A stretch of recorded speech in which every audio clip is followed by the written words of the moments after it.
Good evening from Mission Control Houston, and welcome as we bring you live coverage of tonight's landing of a trio of international astronauts from Expedition 35, touching down in just a few hours from now in Kazakhstan.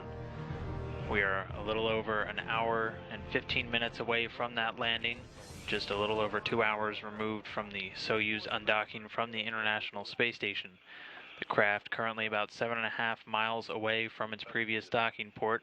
On board again a trio of international astronauts departing after a stint of 144 days on board the International Space Station. Inside the craft right now are prior Expedition 35 Commander Chris Hadfield of the Canadian Space Agency, flight engineer and NASA astronaut Tom Marchburn, and the Soyuz commander for this evening, Russian cosmonaut Roman Romanenko. Inside of the craft, Roman Romanenko located in the center seat. He'll be, again, the Soyuz commander throughout the night's events. Chris Hadfield is in the seat to his left, serving as the board engineer, and Tom Marchburn running out the crew in the right. Right now we are counting down to the D-orbit burn, which will be the next major milestone for tonight's landing events. That D-orbit burn, currently targeted for 8:37 p.m. Central Time, will be a retrograde maneuver slowing the Soyuz craft down by about 128 meters per second, allowing it to drop out of orbit and pass through the Earth's atmosphere. Everything so far today has gone flawlessly, the crew reporting no issues with the vehicle. Their landing day started off earlier this afternoon, as the three departing astronauts took some time to say farewell to the three astronauts and cosmonauts that will be remaining on board the International Space Station. This video again from a little bit earlier this afternoon. Departing Expedition 35 Commander Chris Hadfield, Russian cosmonaut Roman Romanenko, and NASA astronaut Tom Marchburn closing up the hatches and getting ready for this undocking. That undocking and separation occurring at 6:08 p.m. Central Time, right on the dot and on the timeline. You can see as the Soyuz TMA-07M slowly backed away at an initial separation rate of only 1/10 of a meter per second from its previous home dock to the Rassvet module on the Earth-facing side of the Zarya module. That separation occurring after the undocking command given and the springs on either side of the craft initiating in order to separate. About 3 minutes after that separation, after that initial release of the Soyuz craft, the separation burn occurring, a 15-second firing of the Soyuz engines, increasing the rate of escape of this Soyuz craft by about half a meter per second, enabling it to get to its current distance from the International Space Station of about 7.5 miles. On board, the crew giving constant updates throughout their flight whenever they are over the Russian ground stations, which we will continue to follow along with. They'll be talking to flight controllers seen here in the Russian Mission Control Center in Koryov. And aside from the teams in mission control and the astronauts in the air, also getting ready are the landing and recovery forces, which have been mobilized and are on their way towards the landing zone. Among all of the vehicles being used, 3 fixed-wing Antonov aircraft, one of which serving as the Flying Command and Control Center, which will be used to relay voice communications from that Soyuz craft as they enter to both the landing zone and to the Russian Mission Control Center in Koryov. It should be noted that comm during this landing may be particularly choppy, not only due to the plasma buildup that is usual for this Soyuz craft, but also the increased range to International Space Station communications antenna. But meanwhile, aside from those fixed-wing aircraft, 12 Russian Mi-8 helicopters being mobilized, 8 of which were moved to Zhezkazgan earlier this morning for a forward staging point, 4 of which have already taken off and are headed towards the midway point between the planned landing site and the ballistic landing site, which would occur should the Soyuz come in at a steeper rate of descent. The remaining 4 out of Zhezkazgan will be deploying directly to the landing site and consist of many of the critical forces of the Russian recovery crew, such as any of the flight surgeons or landing nurses, and also the crews from RSC Energia responsible for safing the vehicle and also constructing the medical tent for the astronauts to be transferred into following their extraction from the vehicle. Also departing from the Karaganda airport on their way towards the landing site, another 4 helicopters staffed by international partner and also NASA personnel right now out at the landing zones in Kazakhstan. Personnel including Deputy ISS Program Manager Kirk Shireman and NASA landing team coordinator Michael Serber. We'll also have NASA Public Affairs Officer Josh Byerly flying along inside one of the helicopters, hopefully giving us an update on the ground once the crew is down and being removed from the capsule.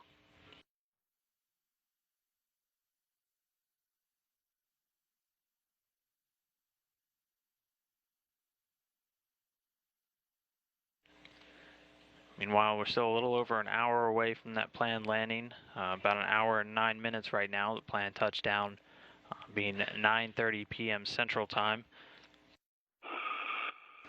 That will be just 2 hours and 44 minutes after sunrise in Kazakhstan, touching down at 8:30 a.m. Kazakh time. But the next major milestone will be that deorbit burn coming up in just a few minutes from now at 8:37 p.m. Central Time. That deorbit burn, a 4-minute and 45-second firing of the Soyuz craft's engines, slowing the vehicle by 128 meters per second, allowing it to drop out of orbit and begin its descent through the Earth's atmosphere. Orientation логично. 1-0-0. Attitude is aerological. 000, okay.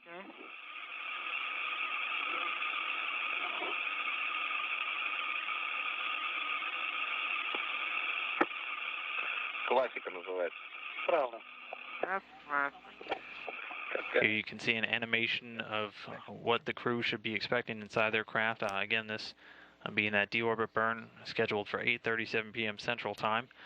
Thrusters will fire, allowing the craft to enter the Earth's atmosphere. Module separation will occur here about 27 minutes later on an altitude of just about 87 miles over the Earth's surface. The descent module will then go into entry interface, interacting with the Earth's atmosphere. The crew experiencing their maximum G loads at about 21 miles over the surface. The parachute deploy commands coming at about 9:16 p.m. While the craft is about 6.7 miles, 2 pilot parachutes will first be deployed, the second of which will pull out the drogue chute. Once that drogue is cut away and released, the Soyuz will then deploy its main chute. The soft landing rockets will fire just a few moments before touchdown. At that point, the Soyuz will be traveling at a descent rate of about 7.2 meters per second. All right. Also, after those chute commands are given about 1 minute after the initial command, the heat shield will separate from the descent module craft, and that will reveal those soft landing engines, which will fire just before touchdown, as well as the craft's altimeter used to signify and relay height readings of the craft to the engines.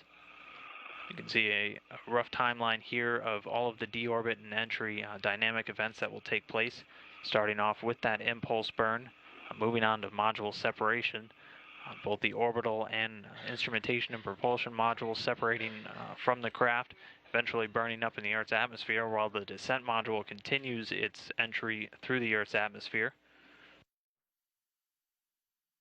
It'll go through a controlled descent, burning off much of its speed just through atmospheric braking, eventually slowing down enough to register the parachute activation, which you can see towards the end there. Again, those parachutes, once they're deployed, will initially slow the vehicle down from its descent rate of over 230 meters per second to just 80 meters per second before the main chute is released, slowing it down to a much more manageable 7.2. Unintelligible? Будет утро в Казахстане. Хорошо. Okay, let me know when the morning starts. Okay. Сейчас как нос. Я... Так что? Да, What did you say? I'm just нормально. talking to myself. Everything is fine. Знаю, почему. Родуем. Чем раньше. So getting reports that more helicopters are now in the air, departing from the Jezkazgan airport for the prime landing site. Among them will be many of the critical crew for this landing, including flight surgeons and nurses, and also the teams from RSC Energia and the Russian ground forces responsible for safing and preparing the vehicle for extraction of the crew, and also erecting the medical tent and any other necessary logistics facilities. Should they land directly on target, they will be in the southern zone, designated Southern Zone 6 of Kazakhstan, just to the southeast of that Jezkazgan airport. Exact landing coordinates 47.21 degrees north latitude, 69.35 degrees east longitude. By the time that they touch down, the three on board, Hatfield, Marshburn, and Romanenko, will have spent 146 days in space, 144 of those spent on board the International Space Station. All told, they will have completed over 2,300 orbits of the Earth. With that, they'll have a travel distance of just about 61.8 million statute miles.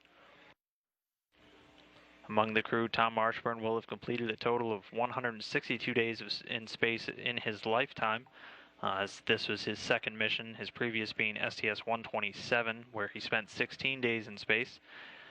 Canadian Chris Hadfield will have completed just a few more, 166 days in space, this being his third flight, having spent 8 days on board a shuttle for STS-74 and 12 for STS-100. And the most veteran of the crew, Roman Romanenko, a second-generation cosmonaut whose father set an endurance record at the time for his stint on the Mir space station, will have just completed 334 days in space on his 2 flights, having previously spent 188 days in space for Expedition 20 and 21.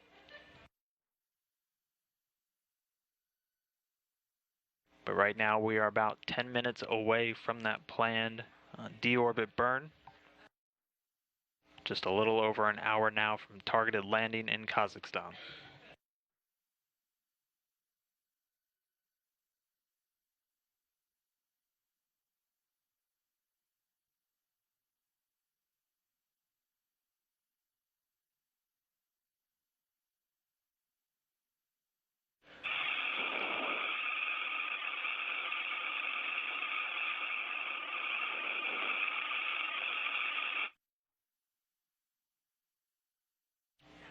Here we see NASA astronaut Chris Cassidy, who's remaining on board the International Space Station.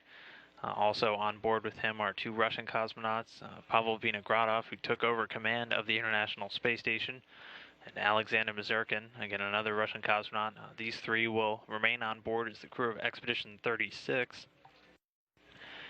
They'll remain as a 3-man contingent over the next 2 weeks until the launch of the next trio of astronauts and cosmonauts to the International Space Station. That crew, scheduled to launch from the Baikonur Cosmodrome on May 28th, consists of NASA astronaut Karen Nyberg, Russian cosmonaut Fyodor Yurchikhin, and Luca Parmitano, an Italian astronaut from the European Space Agency.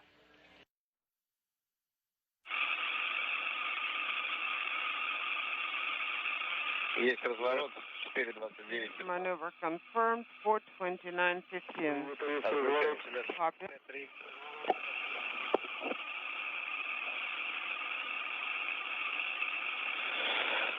Т-3, Т-3, подтверждаю. Т-3 confirmed. Вентиляция БО.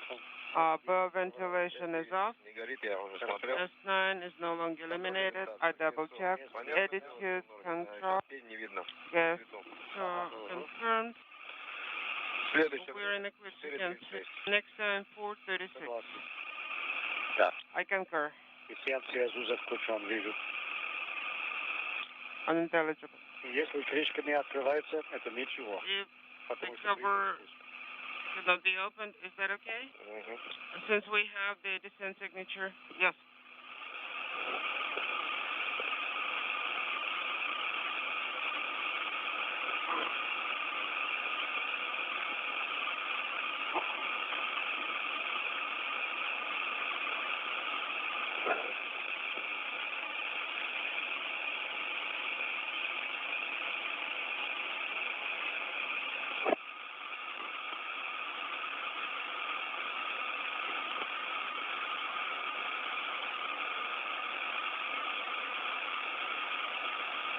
Again, continuing to march towards that deorbit burn of the Soyuz craft, currently targeted for 8:37 p.m. Central Time. Command coming just about 2.5 hours after the undocking from the Rosviet module.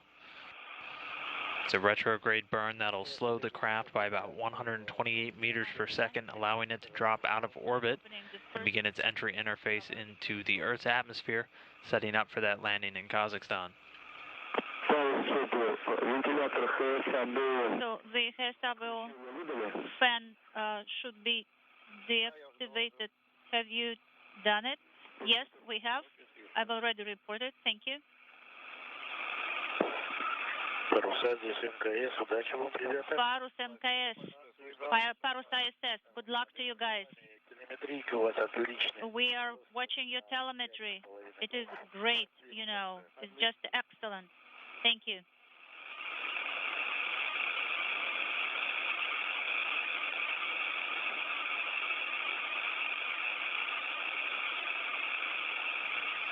Throughout the descent, we'll continue to hear calls from Soyuz Commander Roman Romanenko. Will be referred to as call sign Parus, the Russian word for sail. Each of these Soyuz commanders selecting a special call sign for their Soyuz crafts. Just about 5 minutes away now from that deorbit burn.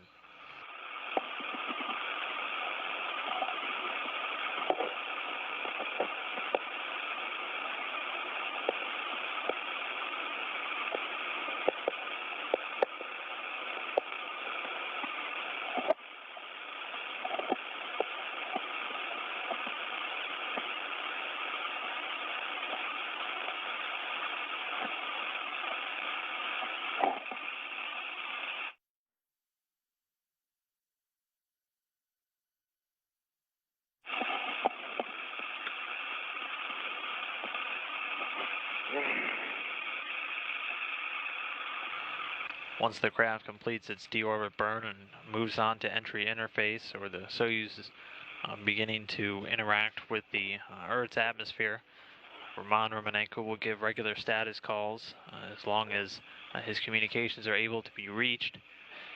As mentioned a little bit earlier, communications can sometimes be a little spotty during these Soyuz landings, particularly due to the plasma buildup around the craft as it's passing through the high heat of the Earth's atmosphere, which can typically heat the vehicle up to over 2,500 degrees Fahrenheit during the higher peak heating portions of re-entry. Also, the International Space Station a little bit higher of an attitude due to some recent reboosts, increasing the range from the Soyuz craft to the station comm antennas, so comm may go in and out throughout, but as long as they have Roman Romanenko giving regular status calls to the teams in Koryov, Russia, the Russian Mission Control Center monitoring the landing throughout. Home pass, we have it good. Now we will have to open the escalator cover and then move on. When I see an A1, then I will do the contour, right? Yes. Okay. Okay, so 28. But the temperature is 28. Okay, so so it's all stable in the bottle. Great. Great.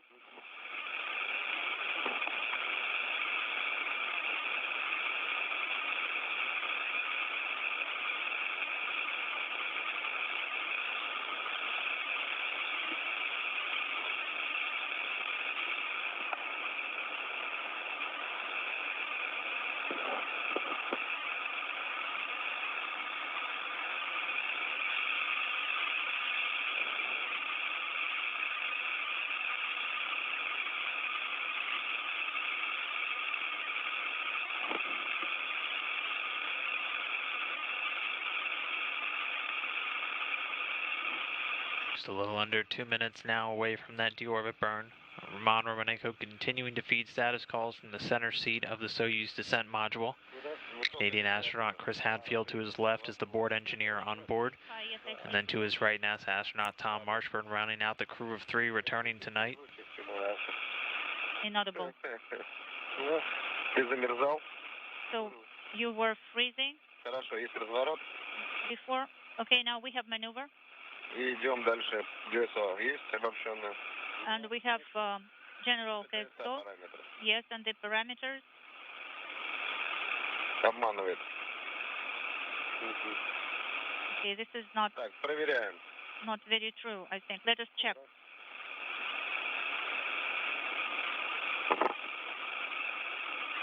Итак, есть. СГ, GSO есть, разворот. We have Цикл. GSO, Сеанс связи, ГА. maneuver, so the compass is lit, И крышка СКД, да. and the SCADA cover is open. The command has gone through. Отлично. Great. Переходим на следующую страницу. Move on to the next page. Я на маневре, ты на пятом. I'm on СКД 437. maneuver. 11. 4:37:11 is the time of SCADA. Yes, copy that.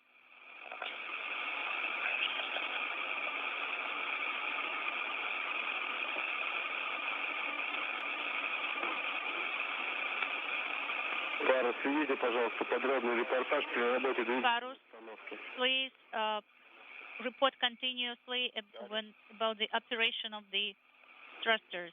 Will do. Поехали. Let's move on. Есть включение двигателя, работает СКД. So we have SCADA operation. Пошел расход, давление в норме. The pressure is nominal. Есть ускорение, рост.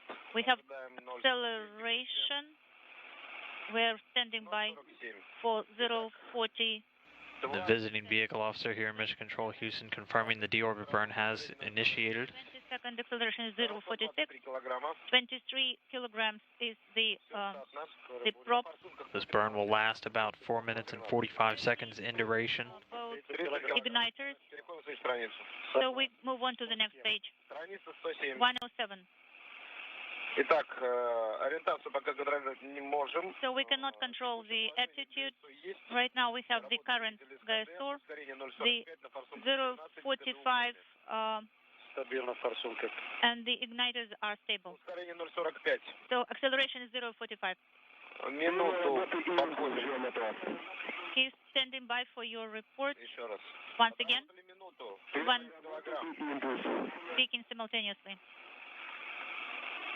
Еще раз, повторите. Once again, with Время работы и импульс просит. current burn Текущий импульс time 34 метра. 34 meters, Итак, расход. the consumption 81, 22 работа. 1 minute 22, Импульс 38, ускорение plus 0,46. 38, and acceleration is 46, 046.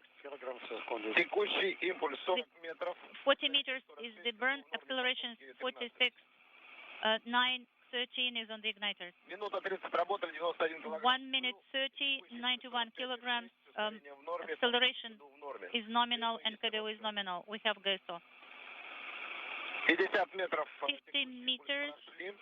is passed. 114 килограмм расход. 114 is the consumption. В норме. 046 acceleration, the igniters are nominal. Текущий импульс 55. 55, 56 метров. 56 meters, 046 is the acceleration, И форсунки в норме. and the igniters and KDO are nominal. Текущий импульс 60 метров. So 60 meters is the burn, 046, В норме. and the nozzles are nominal. Текущий импульс 65. 65, 147 consumption 146 форсунки в kilograms, the burners are nominal. Текущий импульс 70. 2,35. 70, 235, Килограмм ГСО, форсунки в норме. the nozzles are nominal. It will be tier 1 very soon. 79 and 2. Итак, ожидаем So we're standing by for 1. Итак, tier 1. 177 метров отработали, 80 метров. 80 meters is the burn acceleration is nominal. Nozzles are nominal and we have GSO. 85 метров. 85 meters we have passed. 189 килограмм. 189 kilograms, the nozzles are nominal. We have GSO.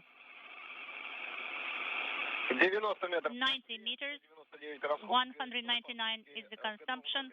The nozzles are nominal. We have GSO.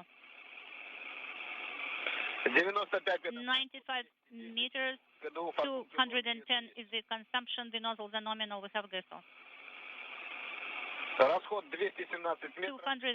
217, 99 and 6, 100, 222 is the consumption. Nozzles are nominal. Gas on is there. 1 minute more. 110 метров. 110 meters. 239 is the consumption. The nozzles and schedule are nominal.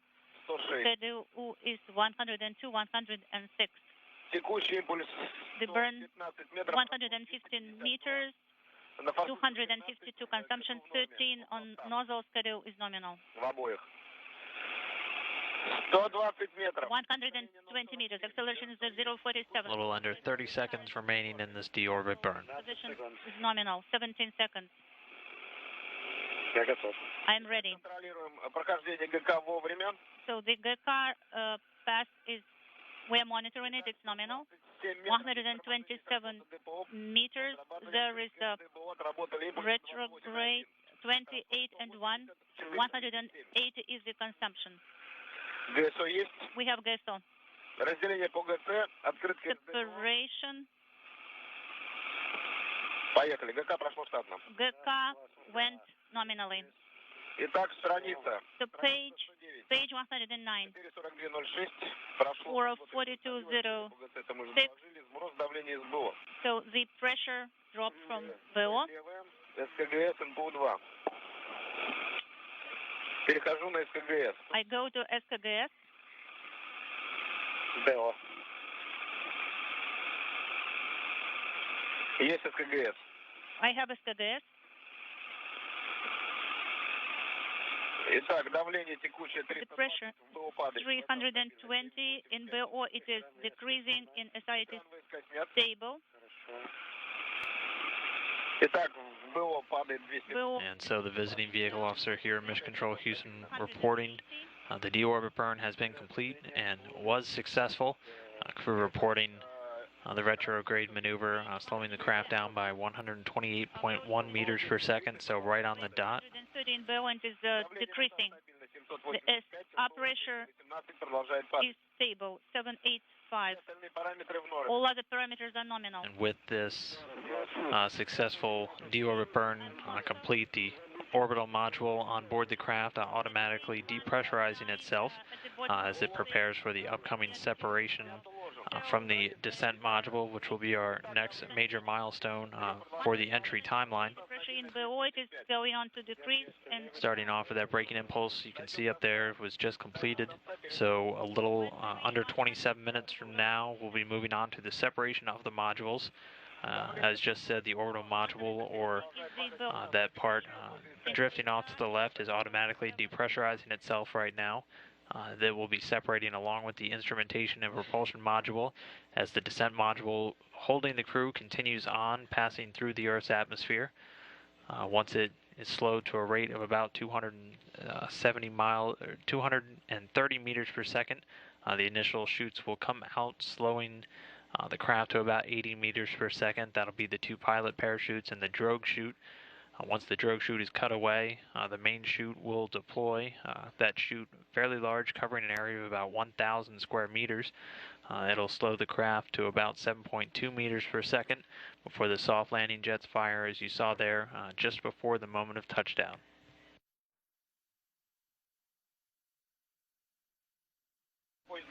Again, deorbit burn completing successfully, initiating at 8:37 p.m. Central Time, completing on time at 8:42, slowing the craft exactly as prescribed.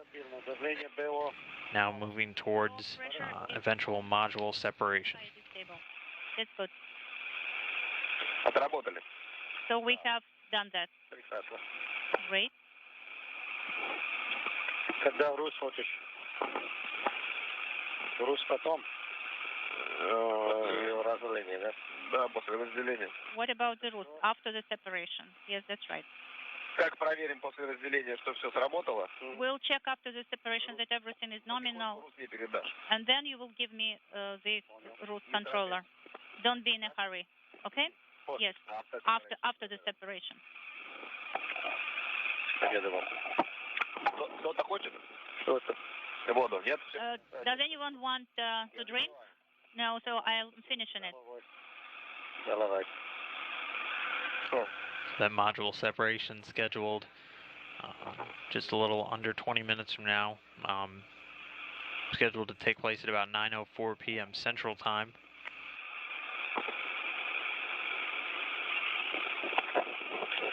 A short while before that, at around 9 o'clock, right on the dot, the Soyuz will have passed about 200 kilometers away from the International Space Station, which at that point, passing beyond the limit of guaranteed space-to-space VHF communications. So we could see some intermittent comm issues once it passes that threshold. But again, continuing to press ahead, the vehicle performing flawlessly, just completing that deorbit burn and moving now towards module separation.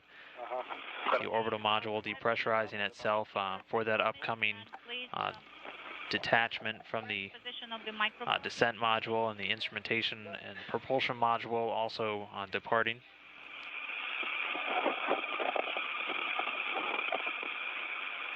Everything looking good for an on-time landing at 9:30 p.m. Central.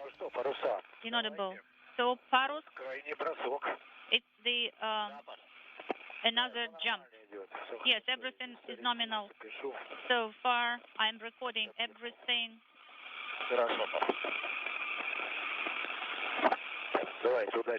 Good luck. We can hear you. We can read you very well, by the way. Have you seen anything? Unfortunately, I'm busy, you know. Sasha was, you know, looking out the window, or maybe he will tell us what he has seen. The stars were so beautiful in the sky, but unfortunately the distance was, you know, too large to have a good image. So the cameras actually, Pavel, were activated nominally, and they are operating nominally. Great. I cannot tell you how much is left right now, but it's okay. Okay. So please drink some wine afterwards. Yes, we'll wait when you go down and, you know, when you land, and then we will have some together. Okay?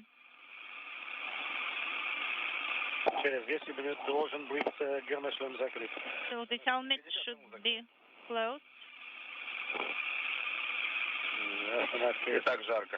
Well, it's hot right now. Please look in the mirror at yourself so that nothing, no foreign objects get into the helmet. Please, will do.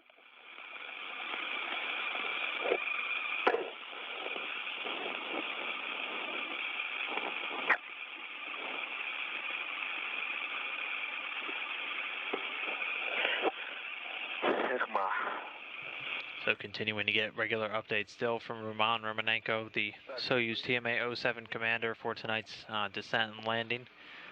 He is seated in the center seat of the descent module in that commander's chair. To his left, Canadian astronaut Chris Hadfield, the departing Expedition 35 commander, serving as the board engineer for the Soyuz craft during its descent. And on Roman's right, NASA astronaut Tom Marshburn, returning from his third space flight, will be again seated in that right seat. You open the door, yes. And then I can see the total size of the descent module, the only portion of the Soyuz craft to survive the re-entry through the Earth's atmosphere. Not to forget it, to release them.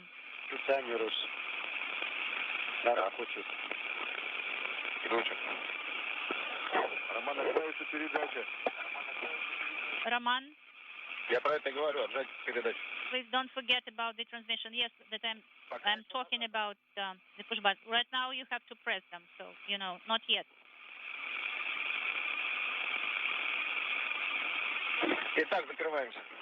So we close Close the helmet. Аккуратно все. Yes, so everything is neat. I have checked. Начал руки направо. Начал шкаф зеркалом проверили. Tip. Please check the push button. Вентиляция есть. We have the ventilation. We have the fan. It is operating. Автоматику КСС. Check the KSS. Automation. Yes.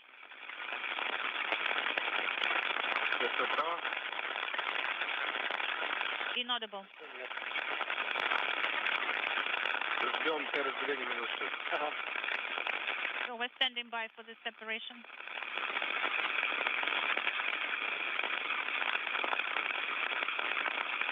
Нет, сделаем так. 4:50. Okay, let's do the following way. 4:50. Inaudible.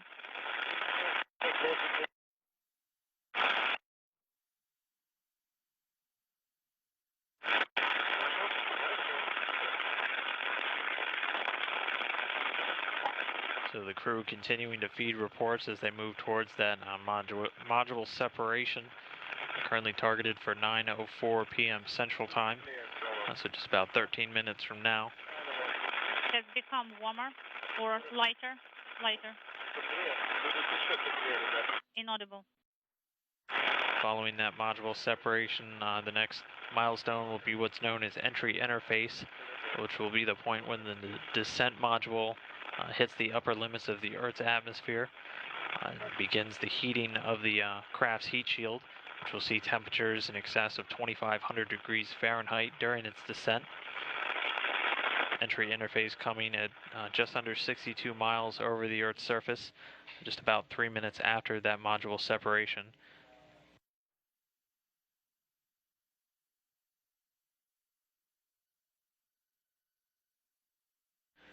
Once the craft enters the Earth's atmosphere, the crew will expect to see their maximum G-force loads.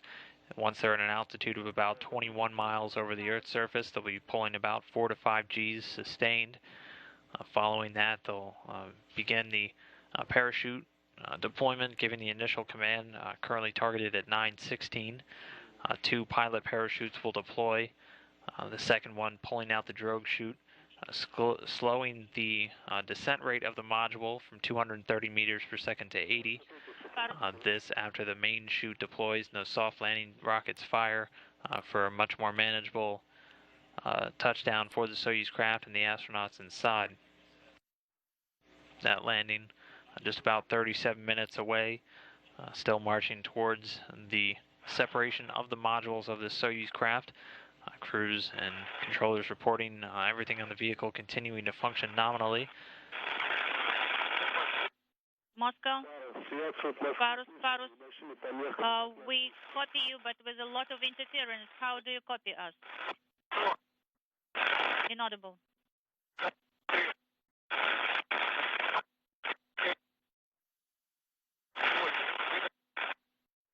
Breaking up. And as mentioned, that Soyuz craft reaching the outer limit of the space-to-space VHF relay communications for the craft, so audio will become fairly intermittent and ratty. Inaudible.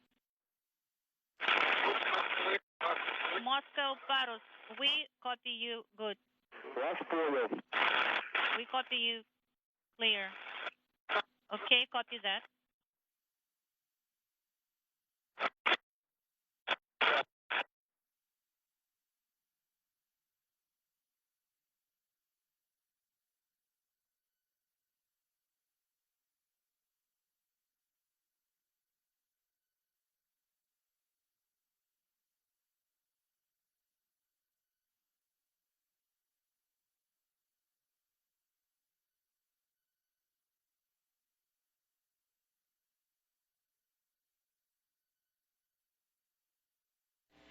So again, the craft continuing to press towards that module separation, just a little under 10 minutes from now.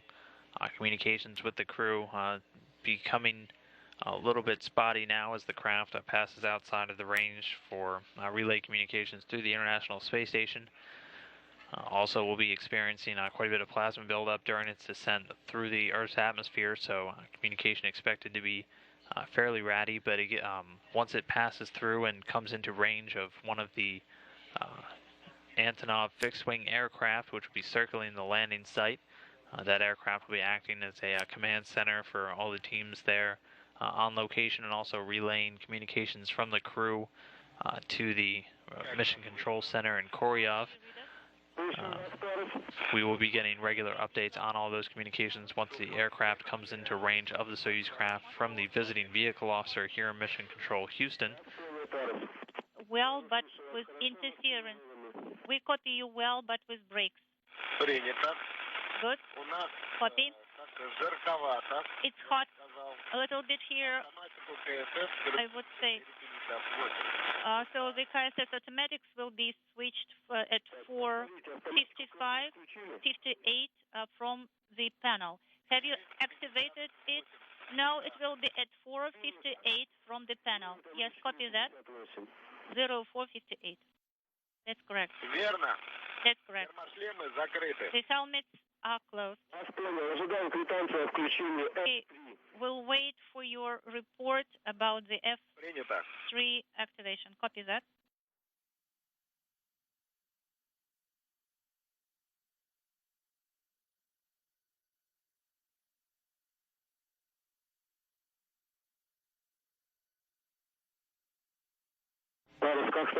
Varus, how copy?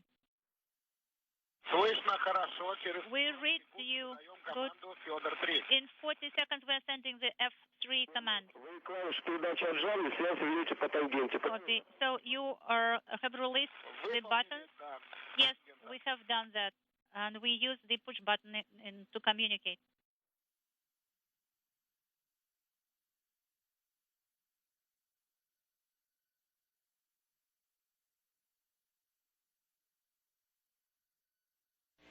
So the departing Expedition 35 crew members continuing to press towards that module separation is the next major point in their descent. They successfully completed the deorbit burn on time at 8:37 p.m. Central Time. The 4-minute and 45-second firing of the Soyuz craft engines. The three on board, Chris Hadfield, Tom Marshburn, and Roman Romanenko, continuing to report down to the ground when they're in communication range on how everything's going. Next step, 50155. Okay. Standing by on edited monitoring at 0155. Copy.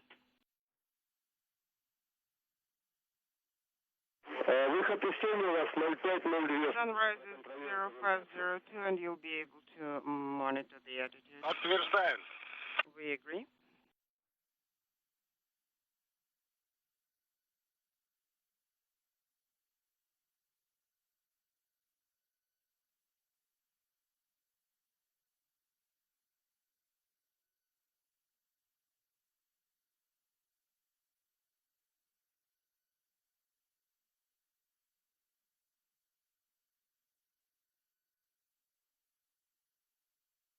Just about 5 minutes away now from scheduled module separation, a little over 31 minutes from touchdown in Kazakhstan.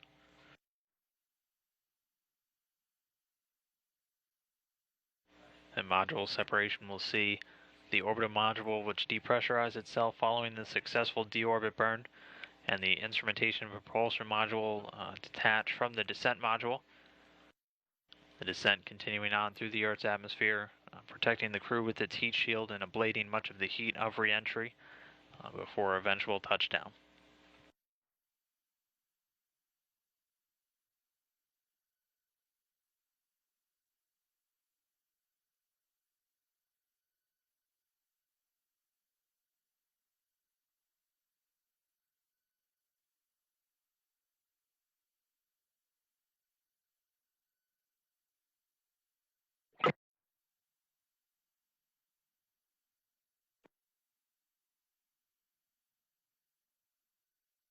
Meanwhile, the International Space Station, flying just over the Central African Republic about to pass over the Sudan.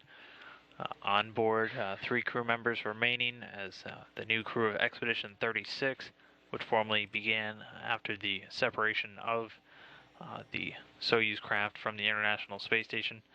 They are now being led, as of yesterday, by Russian cosmonaut Pavel Vinogradov there in the middle. And remaining on board with him, NASA astronaut Chris Cassidy as a flight engineer, also Russian cosmonaut Alexander Mazurkin.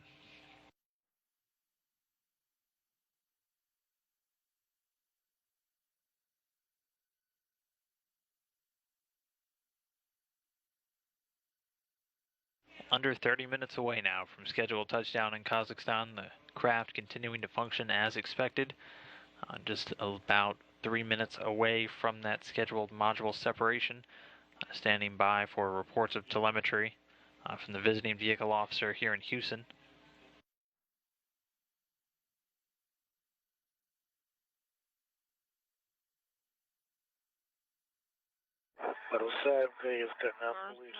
ISS, copy. We cannot copy you. We cannot copy your reports, Pavel. It's a little bit early. Okay, great. I will convey that.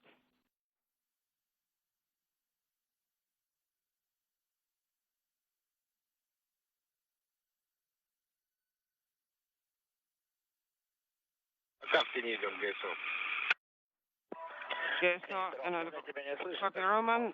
The ground cannot copy you. You just keep talking, and I will convey it for you. We feel great. Everything is nominal. Next, separation -214. We're standing by for that time. Copy. Varus, now we copy you loud and clear at MCC Moscow. Okay, how else? As I said, next is 502. We copy you loud and clear.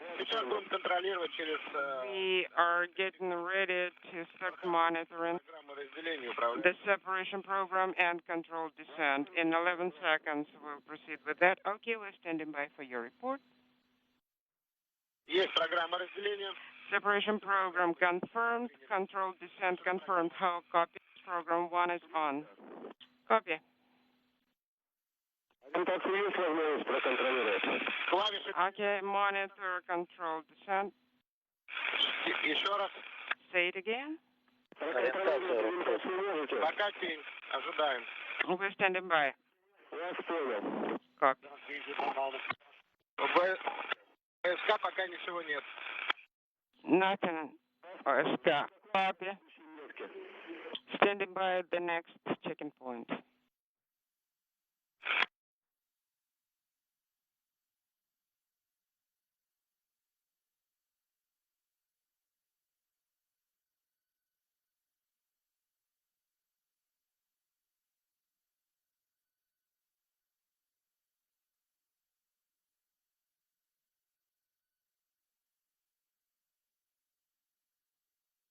Crew continuing to go through their checklist, coming up now on that module separation. Paris, Moscow. Paris, we're standing by on your report on separation -1 minute 14 seconds.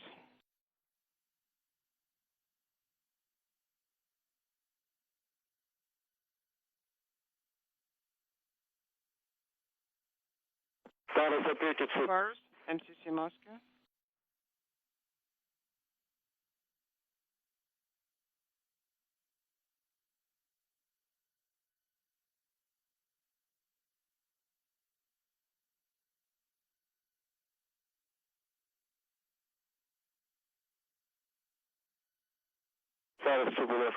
Paris, MCC Moscow.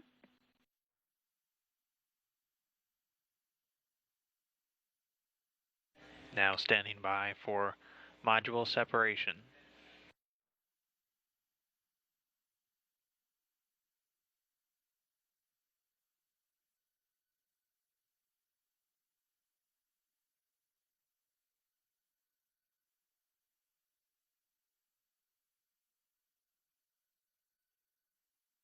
Paris, MCC Moscow.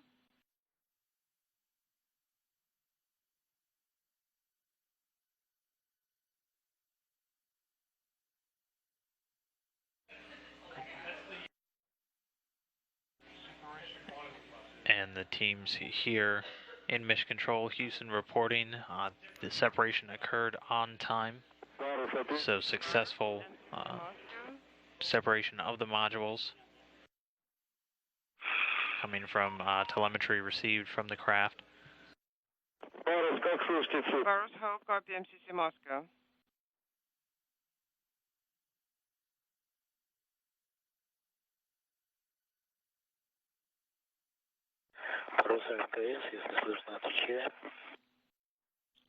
This is Paris. This is ISS. You can copy. Come in. Paris, MCC Moscow. Paris, ISS. Come in.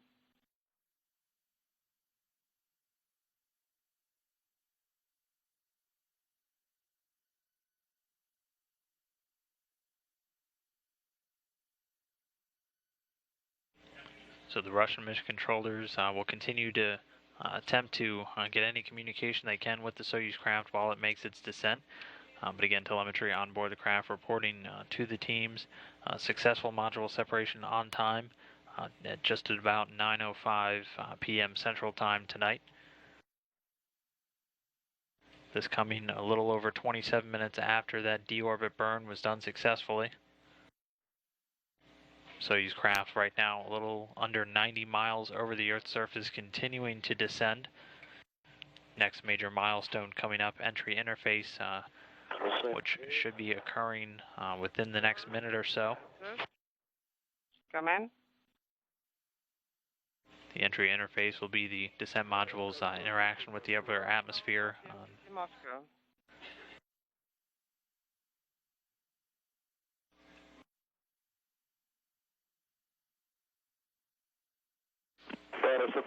Paris, MCC Moscow.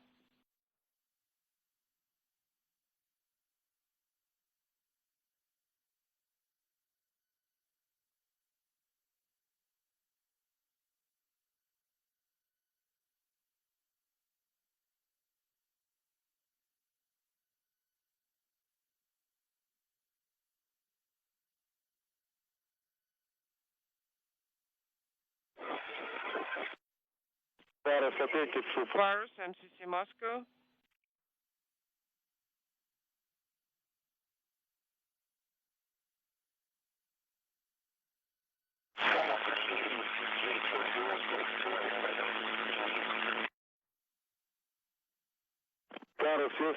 Paris, Moscow, if you can copy, please respond.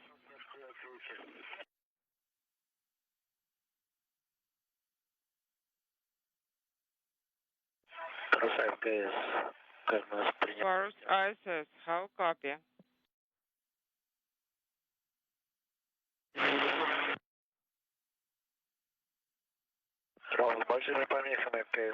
Through very strong noise, but Paris can copy you.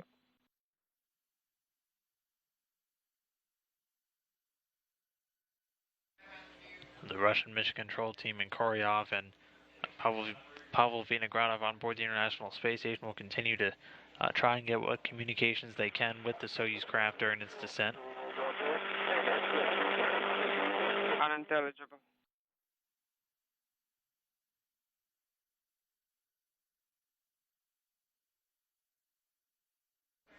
Per the entry timeline, the craft should have began and moved past its entry interface.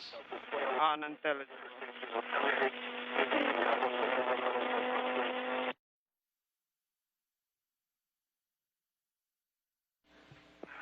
At this point, you can see the line for the Earth's atmosphere right at about 61.9 miles over the Earth's surface. Once the descent module passes through that, it begins the period of heating, which the First, we copy you, but with lots of noise.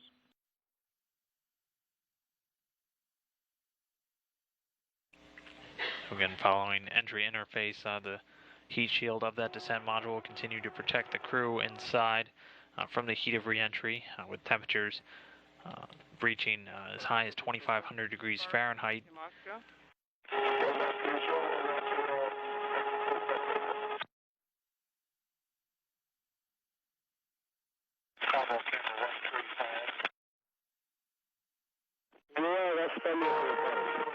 Still very strong noise.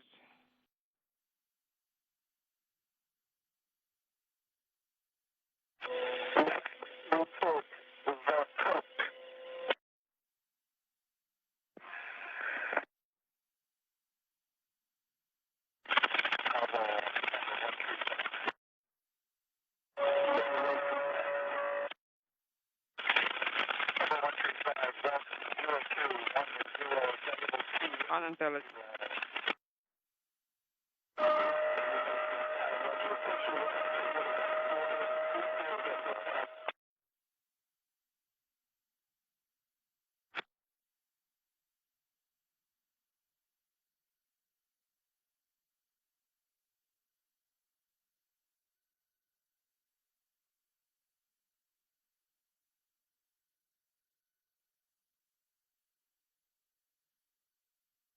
So the Soyuz craft continuing to descend right now through the Earth's atmosphere. We're getting intermittent communications from the crew with a good deal of interference, much of this usually due to the plasma buildup around the craft, which can interfere with the antennas and the communication equipment on board. In just about 2 minutes from now, the crew will be passing through their maximum G-force load, sustaining about 4 to 5 Gs during this re-entry. You can see a representation here of the heat shield following that max Gs. Just about 4 minutes from now, the command to open the parachutes will be given while the craft is at an altitude of about 6.7 miles. The first of 2 pilot chutes will be deployed, the second of which extracting the drogue chute. That drogue will slow the craft down from 230 meters per second to 80 before deploying the main chute, which will slow it to a softer descent rate of only 7.2 meters per second. The final touch before landing the soft landing engines, which will be exposed about 1 minute after the command to open chutes is given and the heat shield is separated. Those soft landing jets firing just before the last moment of touchdown.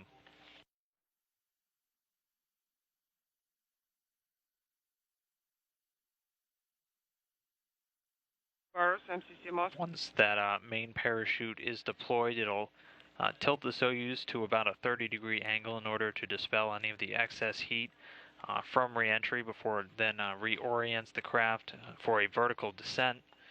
Again, that main chute, fairly large, covering an area of about 1,000 meters, will slow the craft down from about a descent rate of 80 meters per second to only 7.2. Again, dispersing much of any of the residual heat from re-entry, also slowing the craft down to its final descent rate right before those soft landing jets fire and the crew touches down in Kazakhstan. Meanwhile, the landing and recovery teams have since deployed from their respective airports, deploying from 2 separate locations for today's landing. The prime landing crew in 4 of the 12 Russian Mi-8 helicopters you see there, deploying from Zhezkazgan, just to the northwest of the landing site. Among those prime crews are any of the landing surgeons in charge of crew health once they get back down to the ground, and also the teams from RSC Energia responsible for safeing the device and also extracting the crew from it. 75, Integral plus 18. Transition into... At this point, though, we're passing into the point on the timeline and the visiting vehicle officer confirming the crew currently undergoing their max G loads. And decreasing. Currently about 21.1 miles over the Earth's surface. 3.5 and dropping. Copy.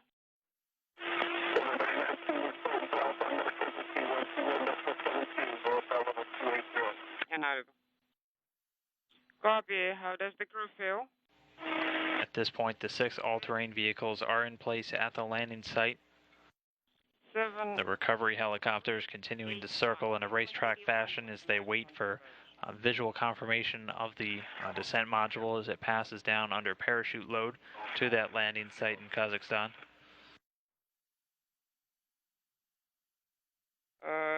Misses 10 kilometers. Copy. Miss 10 kilometers. Next, we'll be standing by for the command to open the parachutes and the deployment of the first 2 pilot parachutes. Feel good, proceeding as written. Copy.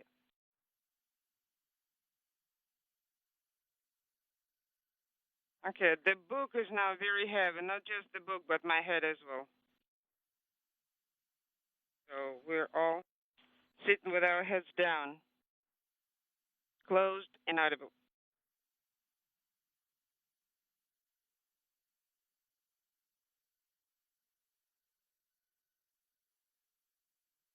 Roman Romanenko reporting the effects of the crew feeling while they pass through that max G-load portion of their descent. Parachute time is coming.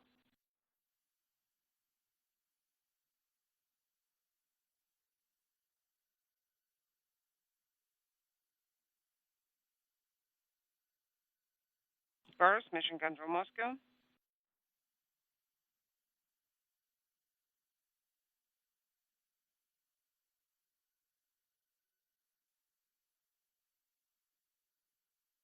Paris, MCC.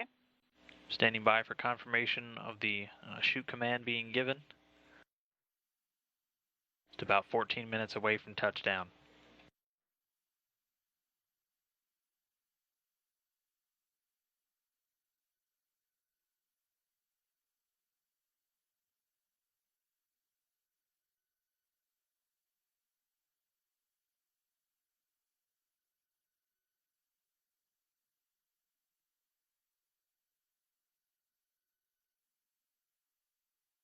We feel good.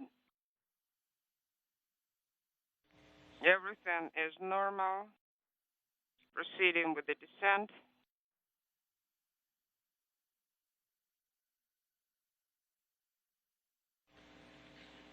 Inaudible.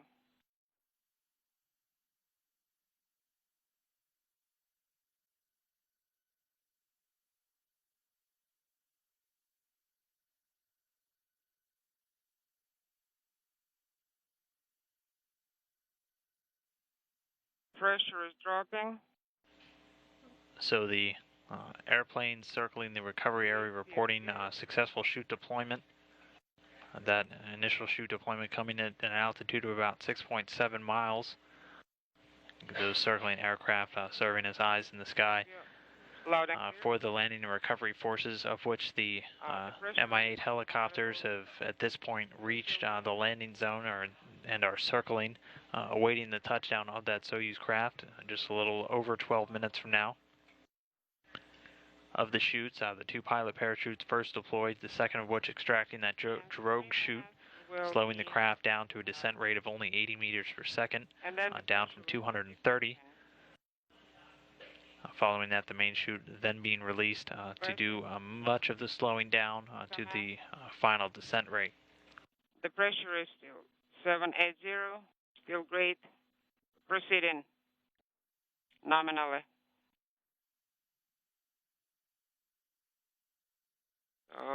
We're in a lateral movement, right? Yes. I copy you loud and clear. How copy?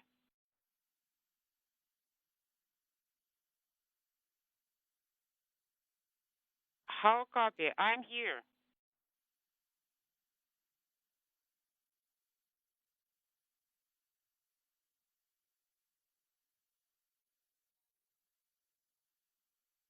Don't worry about it. Okay.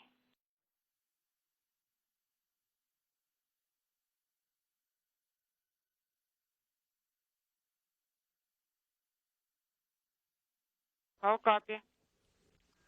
Команда ПСС, как нас слышно? How copy? Ну как, интересно? Очень. There we are getting live views now from the search and recovery forces of that Soyuz craft as it makes its final descent. Everything is nominal. You can see it there under the main parachute, heading down towards its touchdown just about 10 minutes from now.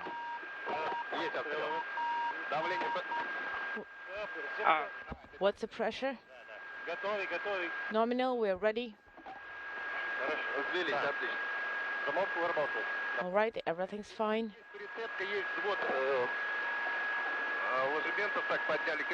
So the seats and the seat liners are up.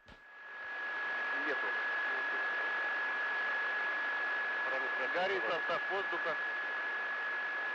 Состав воздуха из подачи кислорода. Oxygen is being sent into the cabin. У нас нет параметров на ИП. We don't have all of the parameters though. Если падение.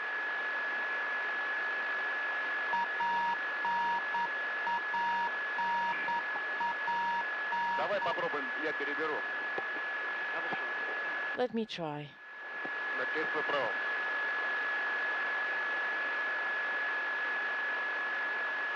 Итак.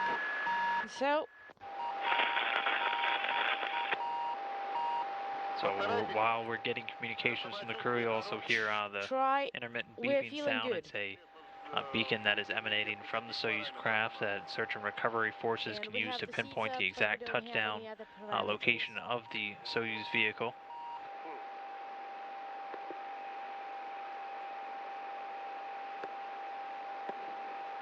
Так, хорошо. Steering. Format 1. Right now the craft under main chute, continuing to slow its descent to that final rate of 7.2 meters per second. Let's get it. At this point, the heat shield has already detached some minutes ago, exposing the vehicle's altimeter and also the soft landing engines, which will fire approximately 2 seconds before touchdown. Unfortunately. Those soft landing engines, 6 engines located on the bottom portion of the Soyuz craft, will be used to slow the Soyuz descent rate from its initial touchdown speed of 1.5 meters per second to just 0.8 meters right as it's above the ground. We don't see anything, but the pressure is falling. How are you feeling? Okay, that's good. We're feeling well, and the oxygen is being sent to us. The panel is lit up. We did feel the drop in the pressure, but other than that, nothing's wrong.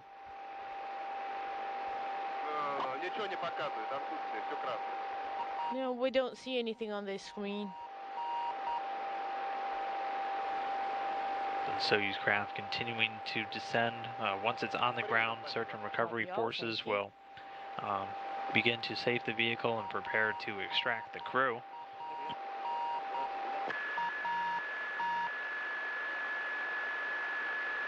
What exactly they'll be doing will depend on the vehicle orientation once it touches down, whether it lands upright or ends up on its side, both of which are planned for and considered nominal landings. Okay, is everything fine? Is it good, right? RSC Energia specialists will work to extract the crew while others inflate the medical tent about 100 yards away from the landing zone, so the crew can be carried out and over to the medical tent to be removed from their SOCO launch and entry suits. Once inside the medical tent, the crew will get their initial medical exam and get a chance to change before they're loaded into 3 of the all-terrain vehicles which are backed up to the tent in order to assist the crew one by one to be driven over to some of the awaiting helicopters. Once then, they'll board on and fly about 1 hour and 45 minutes back to Karaganda.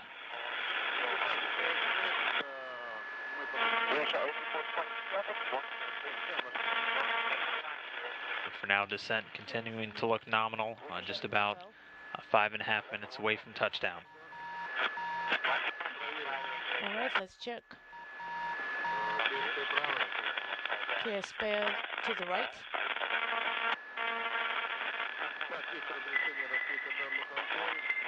Okay, we have the permission to open up one of the antennas. And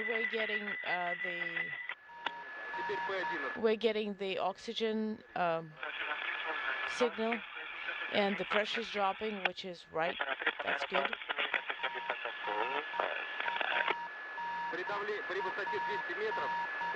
At the height of the 200 meters, you're going to have 5 seconds for the landing.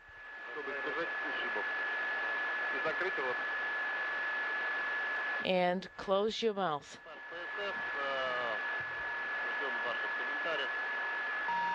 So, crew, the pressure's dropping.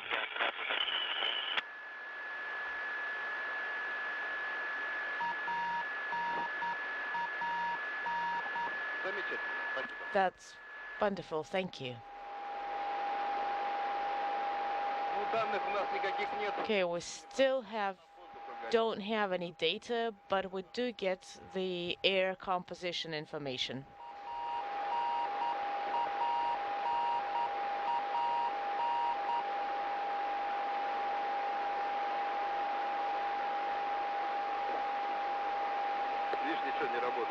See, there is nothing.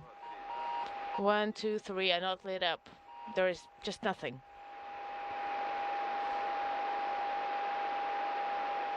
You can see some of the Russian search and recovery forces helicopters there in the background, currently reporting the Soyuz altitude at about 2,400 meters.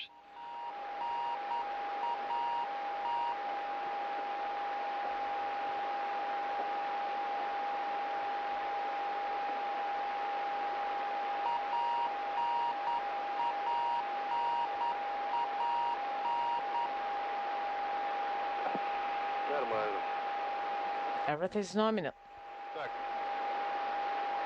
All right. Copy all.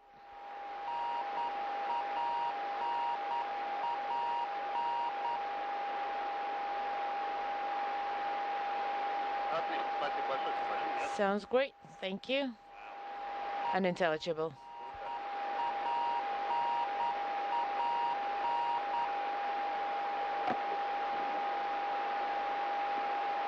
Soyuz craft continuing to descend and slow under the guidance of the main parachute.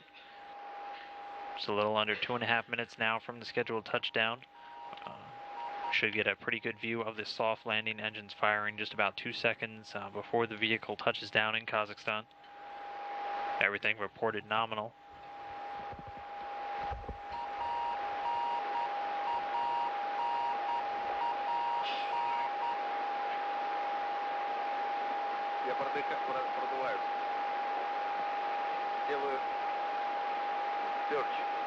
I'm trying to breathe through.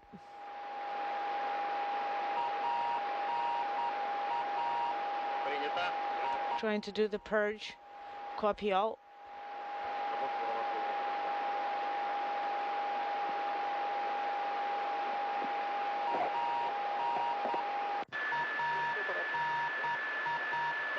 Just about a minute and a half now from touchdown. At this point, all of the prime recovery helicopters in place around the landing zone, ready to touch down following the successful Soyuz landing.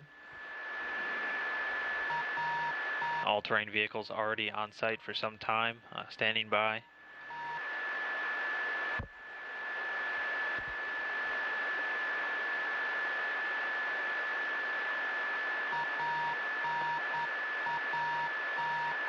Just 1 minute now from landing.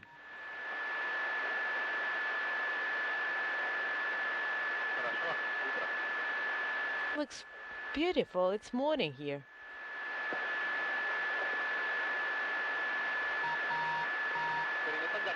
Copy. We are ready.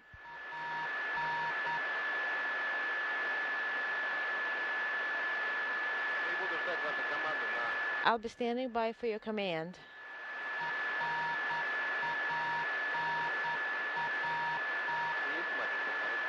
Unintelligible.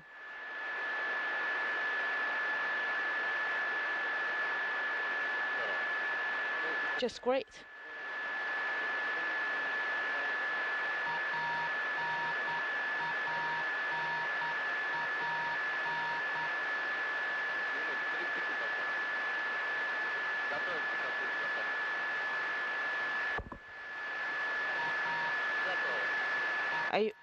We're ready.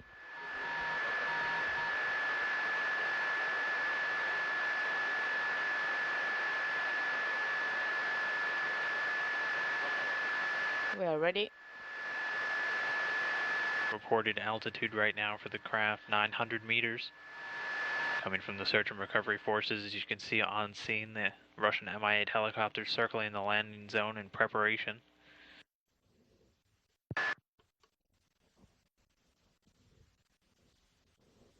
ground in sight.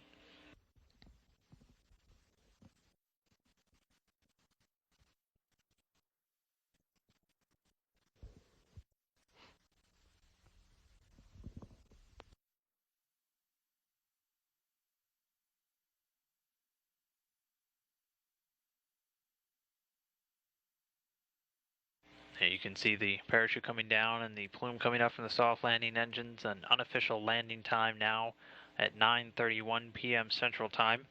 The 3 former Expedition 35 crew members returning to Earth.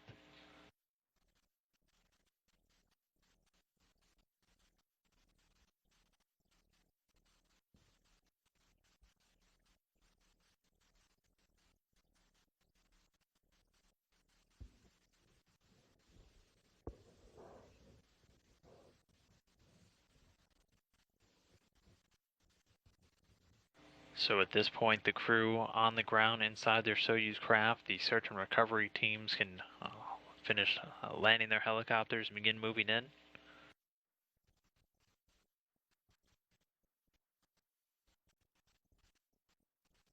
Once they arrive at the landing site, they'll be able to inspect the vehicle, first checking its orientation, whether it landed upright or on its side. From there, they'll either build a extraction stand if the vehicle is upright in order to begin removing the crew, or if it's on its side, it'll be rolled over to open a side hatch installed inside of the vehicle.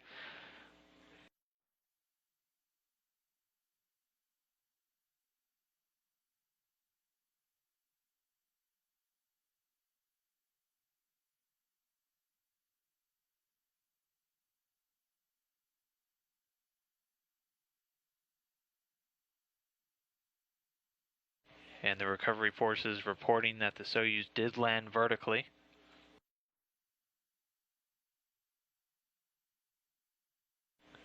You can see the first helicopters beginning to arrive on site. First helicopter delivering RSC Energia personnel who will prepare the vehicle for the extraction of the crew. Reports coming through that the very first helo is indeed on the ground.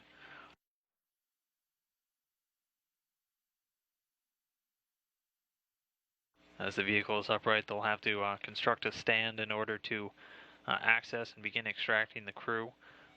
Soyuz Commander Roman Romanenko will be extracted first. Meanwhile, while the crew is being extracted, other landing team personnel will be erecting the medical tent about 100 yards away from the Soyuz craft. Each of the crew will be carried out of the craft and placed in special seats where they'll be able to relax before being moved over to that medical tent. They'll be able to change out of their Sokol launch and entry suits.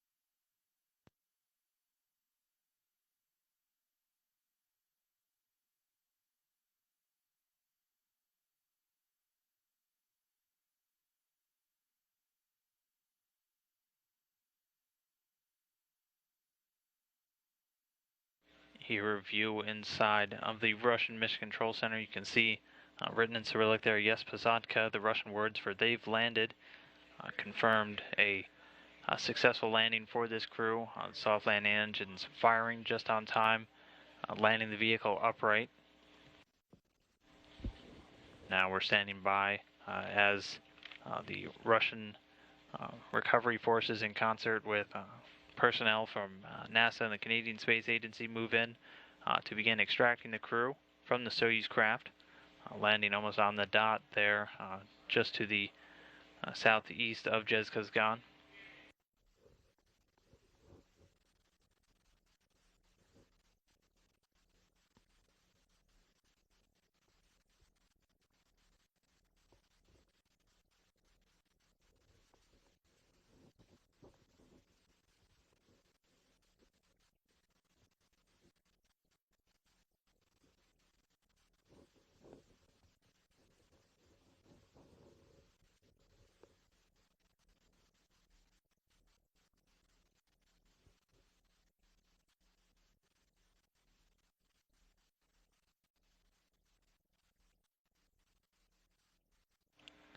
So this successful landing again wrapping up 146 days for the three-man crew of Expedition 35 returning this evening.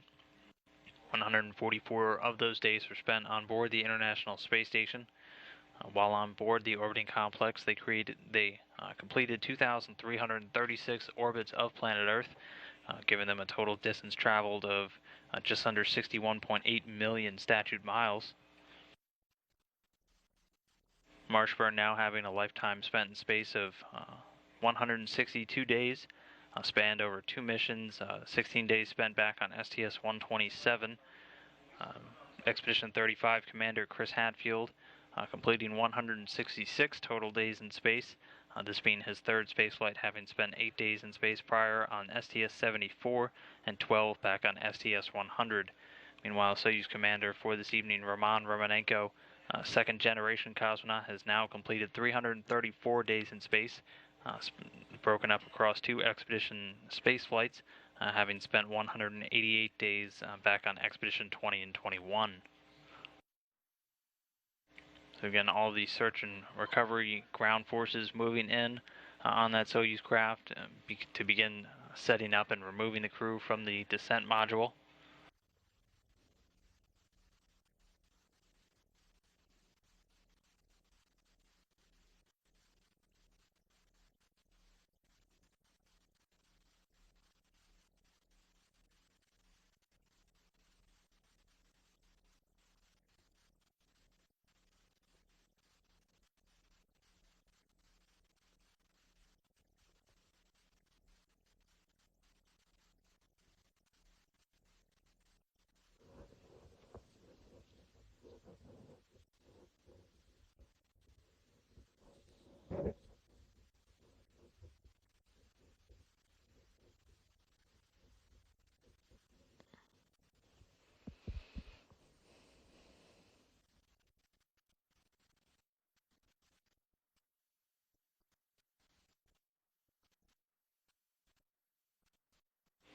So we're continuing to stand by while the recovery forces move in on the Soyuz craft, and should hopefully be getting some video from the landing site.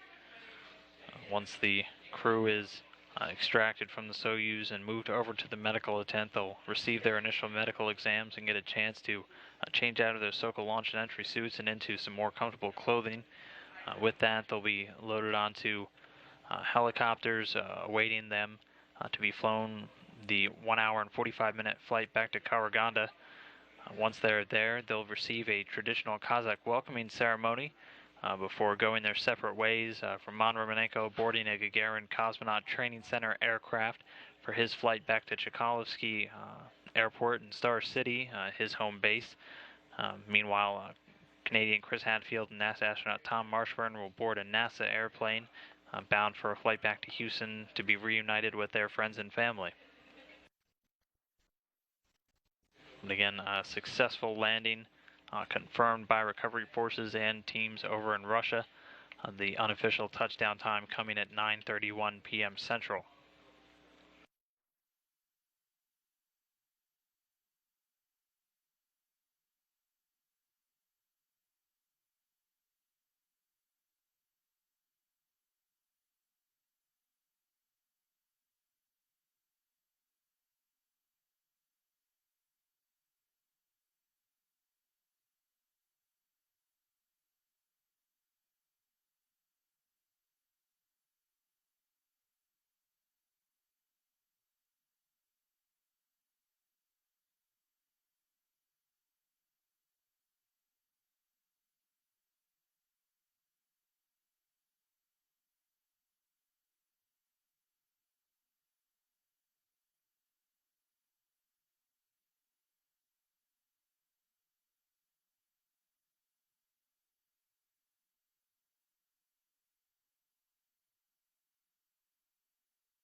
continuing to get a look inside of the Russian Mission Control Center in Koryov, just outside of Moscow.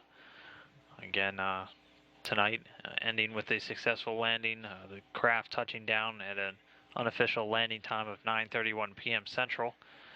The crew stayed almost exactly on their timeline throughout the day. The hatch closure coming earlier this afternoon at 2:50 p.m. Central Time. Following that successful hatch closure, all of the leak checks reported nominal. The vehicle in very good health as it prepared to undock from the International Space Station.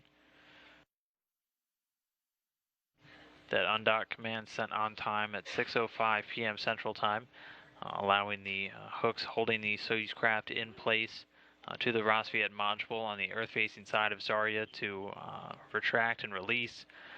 Undocking and physical separation being confirmed at 6:08 p.m. Central Time, while the station and Soyuz flew just about 255 statute miles over eastern Mongolia. Just 3 minutes after separation, the separation burn, firing 2 rockets on the Soyuz craft, distancing it from the International Space Station, allowing it to eventually get about 12 kilometers or just about 7.5 miles away.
You can see on the screen there in Koryov in the Russian Mission Control Center beginning to get some video from the landing site.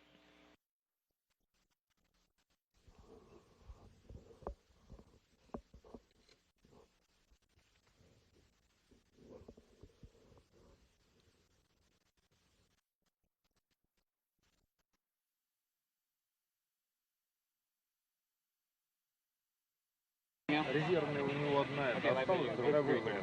Значит, еще у кого-то две штуки на руках. Первый кресло, готовимся ко второму. First seat, and now we're getting ready for the second.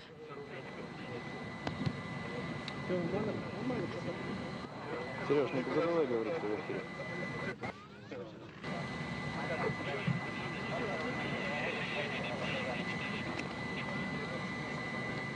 Красиво? Да, очень. It's beautiful? Very. Ну все, я счастлив, все счастливы. I'm happy. So getting video now from the landing site while the RSC Energia crew begins to set up for crew extraction. Vehicle now appearing to be on its side.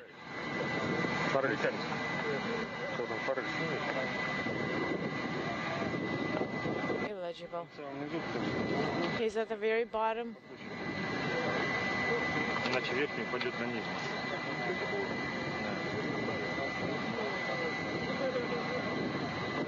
Что-то, может помочь?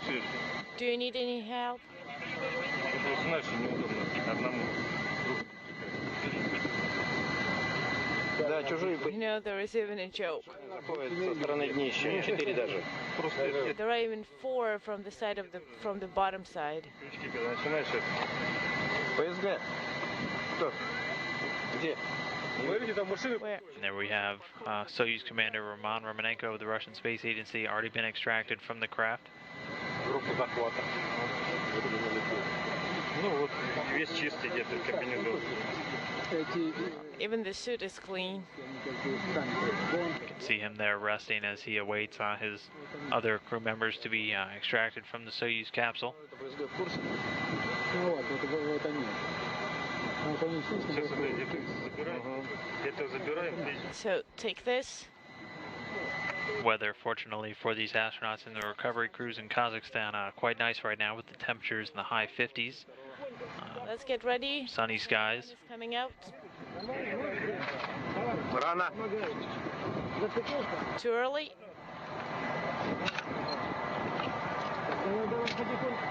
Okay, slowly.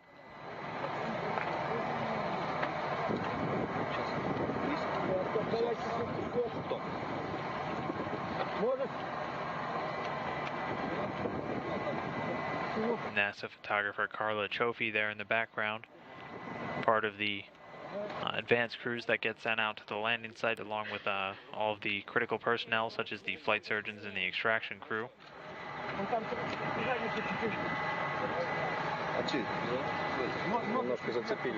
Okay, he got caught. He got caught there.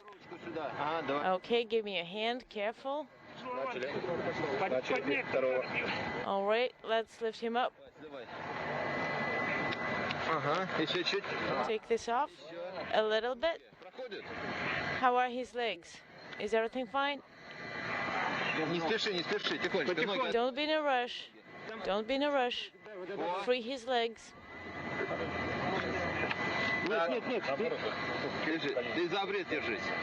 Okay. Move your legs a little bit. Free your legs, and it will get you out. Okay, pull. Pull a little bit. Let me pull. Okay, did you get caught?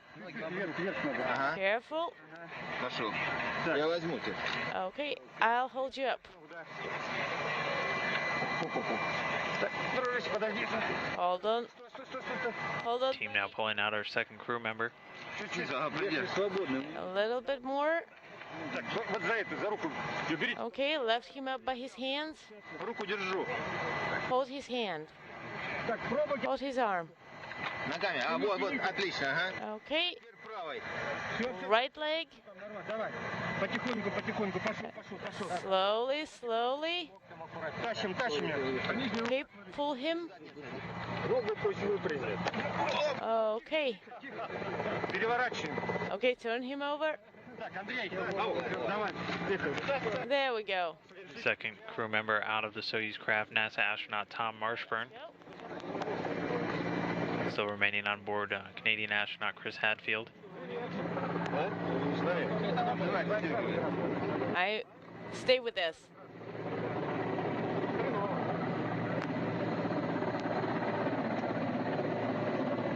The astronauts will be carried over to these seats where they can relax for a moment as they're all extracted before eventually being moved over to the medical tent erected about 100 meters away from the landing zone. Once inside that medical tent, the crew will get their initial medical exam. I can see some of the another Russian Mi-8 helicopter just now touching down.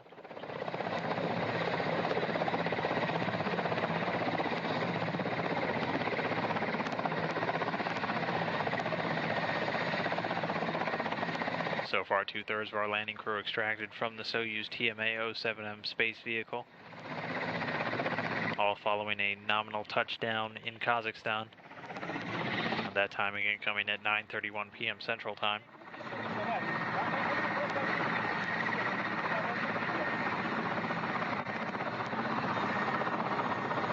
Ivan Romanenko there, the Russian cosmonaut and Soyuz commander for the vehicle's descent.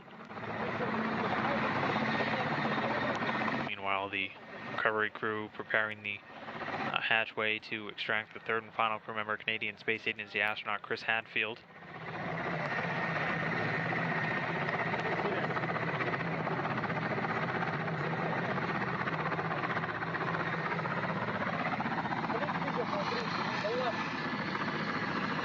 Unintelligible. Okay, we can see him.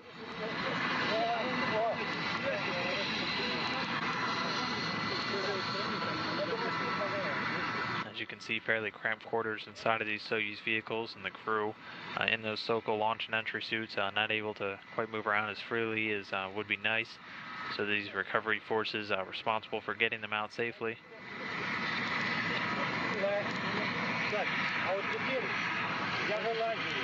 Okay, I'm getting out. There's no place for the two of us.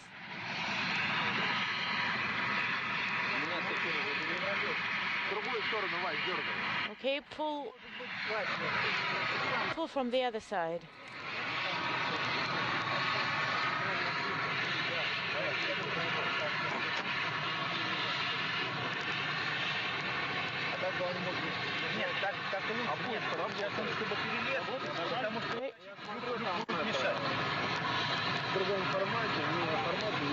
And I could see that it was in a different format.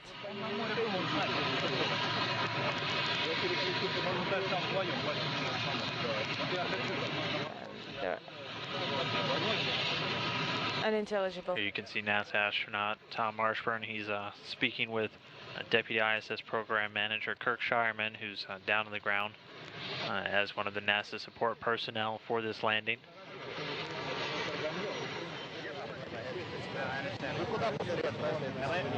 Also there with Marshburn, Eric Bowe, the Deputy Chief of the Astronaut Office.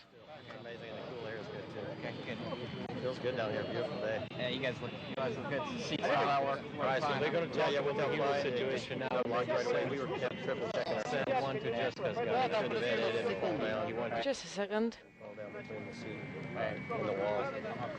But that spacecraft, man, it was perfect. Yeah. Man, we should have stopped. Eris energia. I feel so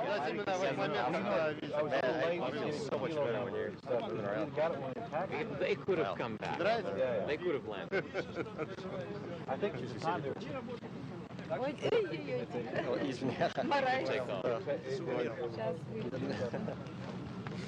Take off. What's your name? Ella. So this is one. Here is some water for you. And there will be some tea in the tent. And the weather is great. Server will be with Rafi as well. Okay, and No, it's not. we'll take care of you. No fire or anything. Yeah, I was surprised. Or you can see the soft fire. Yeah. Last time, there was almost nobody, and the land was covered in ice. Sat very nicely in our descent vehicle. Wow. And For more Russian Mi-8 helicopters continuing to touch down. Right now, 2/3 of our descent crew already extracted from the Soyuz module. Okay. I'm just waiting for Canadian Chris Hadfield. so one of our helicopters didn't take off. Next up for the crew will be a quick jaunt over to the medical tent set up about 100 yards away from this landing site, following which they'll take a helicopter flight back to the Karaganda airport. From there, they'll again go their separate ways, with Roman Romanenko boarding a Gagarin Cosmonaut Training Center aircraft to head back to the Chkalovsky Airport in Star City, Russia, his home base of operations. While he's doing that, NASA astronaut Chris Hadfield and NASA astronaut Tom Marshburn, and Canadian astronaut Chris Hadfield will board a NASA plane bound for Houston, where they'll get a chance to be reunited with family and friends.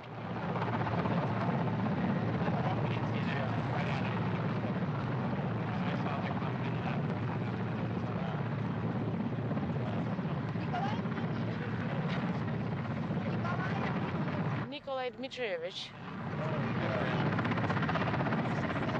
Blood pressure 74.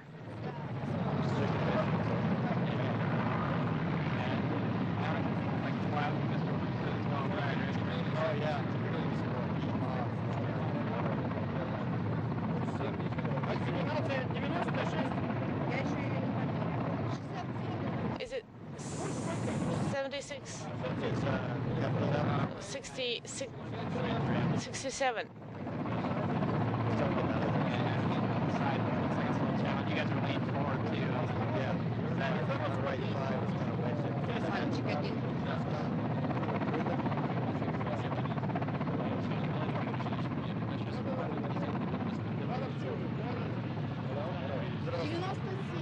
97. 97. Нет, это кислород. No, it's the oxygen level. And the pulse is 64. Что? What? Ну, был в начале 80. Well, at first it was 84. 84. Я сама давай. Let me, I'll do it myself. You just press, take it easy. Looks like you've been working with cold. Yeah, no, that's a good thing. Wow, that sun, I was wondering who's putting that warm thing in my hand, just the sunlight. Yeah. That's weird. You guys picked a good day for a landing. I'll say. Man. Надо I bet you thank Kurt for that EVA. Yeah. Careful, scratch your hands. Oh, jeez. Can't believe that was just 2 days ago. Yeah. Yeah, they just landed, they just touched down, they should be NASA astronaut Tom Marshburn there, I don't think there's any problem. returning home successfully from his second space flight. And Also having completed a spacewalk just 2 days ago back on Saturday. vodka. Хорошо. It's all good, we'll keep you informed. Just a second. Sergey, are you ready? Congratulations on your return after the mission. So how did everything go? Вы знаете, как рассказывали, как мы Well, до этого, as we have seen, as we have been told before, исключением того, there were no в этот раз мы приземлились и увидели. unexpected, there is nothing unexpected, and however, this time when we landed, we have a lot of people meeting us, because last time there weren't that many Практически до посадки.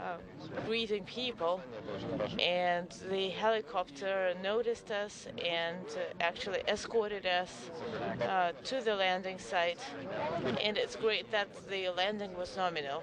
Уже второй вид. Попробовал второй вид посадки. And so I tried this second type of landing. Сохранились и перевернулись на бок. Well, everything was nominal, but we a little bit Получилось. swayed from the direct course and landed on the side. And last time we didn't manage to bring the helicopters, but this time you had the helicopters. The weather is just great, so we have the helicopters. Thank you. Полетите, нет? Are you going to fly another time? We'll see. Спасибо. Thank you. I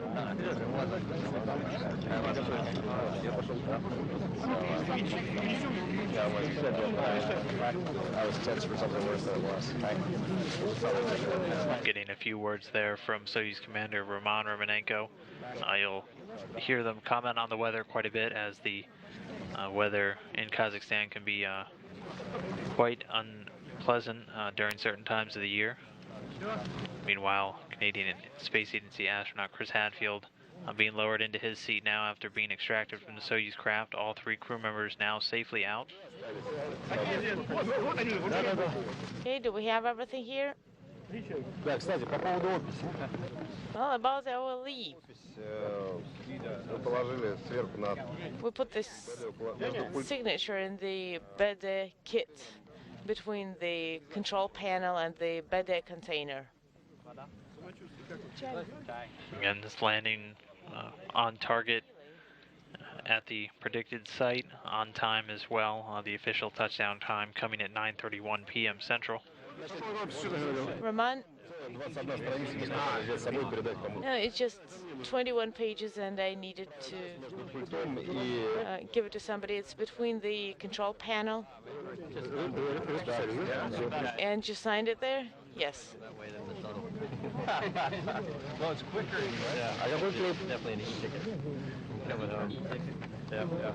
It's not quite the SLF though. Yeah, that's true. That's true. Oh, what's amazing is just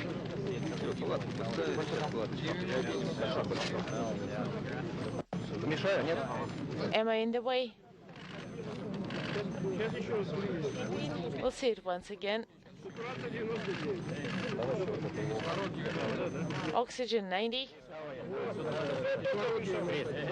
Thumbs up from Canadian astronaut Chris Hadfield returning from his command of the International Space Station.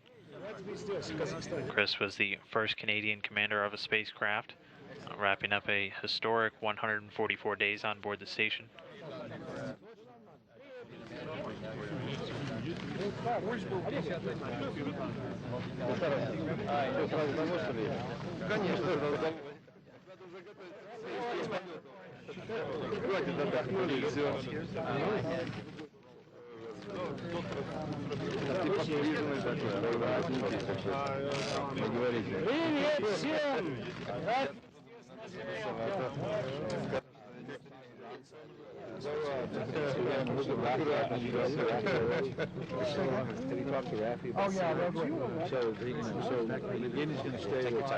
Unintelligible.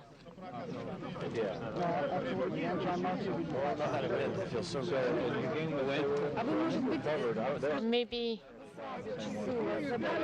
you could ask them to take away the watch. No, not to me. To the crew surgeon.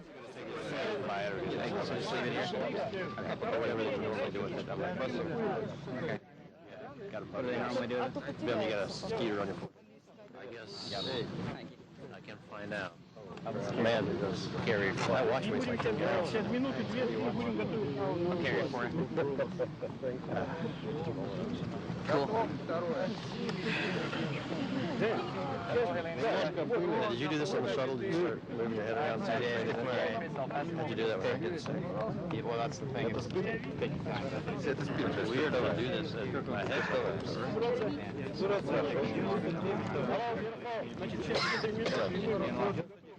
How are you doing? Good.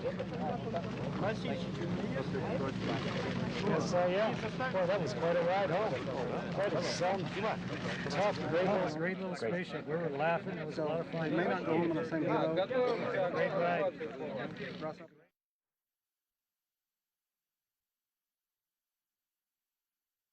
So again, the crew right now out of their Soyuz craft, getting a few moments to relax in the seats there. Pretty soon they'll be carried over to the medical tent, which has been set up just about 100 yards away from the Soyuz vehicle. Once in there, they'll be removed from those Soka launch and entry suits that they wore throughout their descent this evening. They'll undergo some initial medical exams before loading up into awaiting helicopters, which will then fly them to the air base at Karaganda in Kazakhstan. From there, they will then depart. Roman Romanenko heading to Star City, Russia, Hadfield and Marshburn heading back to Houston. But for now, the crew members out of the Soyuz craft, which landed successfully at 9:31 p.m. Central Time. Search and recovery forces on the ground, maintaining the vehicle and removing the crew members, all three again out right now and in their chairs in the Kazakh steppe.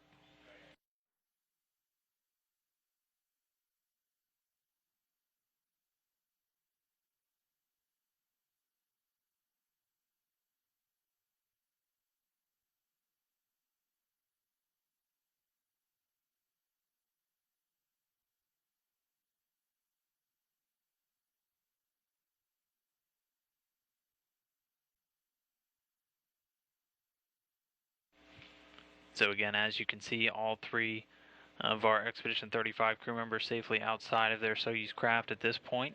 All the landing and recovery forces there on the ground and able to get them out successfully. Among the crew, specialists from RSC Energia and also NASA and the Canadian Space Agency. Among the crews out there is NASA Public Affairs Officer Josh Byerly, and we have Josh on location on the phone right now. Josh, why don't you just tell us a little bit about what's taking place out there? It looks like the weather is certainly cooperating. Yeah, you know, what a difference a couple of months makes. Whenever Kevin Ford came back home here several weeks ago, the weather was significantly different than it is now, but it's actually quite pleasant out here. It's probably in the upper 50s, low 60s. The wind is kind of kicking up a little bit, but it's obviously much better than it was back whenever Ford landed. All three crew members look like they're doing very well. They're in the middle of making some phone calls to families and friends, and there's quite a number of media here also taking some pictures, and they look like they're doing pretty well. All right, and it's our understanding that next the crew will be moving on to the medical tent and then back onto Karaganda. Looking forward to that welcoming ceremony. Yeah, so we're going to head out toward Karaganda here shortly. There was 12 helicopters actually assigned to this landing today. 2 of them had some mechanical issues and were not able to take off, so we are going to wait for a couple of spare helicopters to show up, and then we all should be making our way back to the airport. And like you said, part of the crew will go back to Houston. Romanenko will head back to Moscow, and then everything should be rocking and rolling along as planned. So it looks like they're getting ready to actually move the crew to the tent here in just a few seconds. Okay, well, thanks, Josh, for your eyes down on the ground. We certainly appreciate it. Good luck getting on that helicopter and getting back. I wish you all the best. We'll see you back here in Houston. All right, see you in a few days.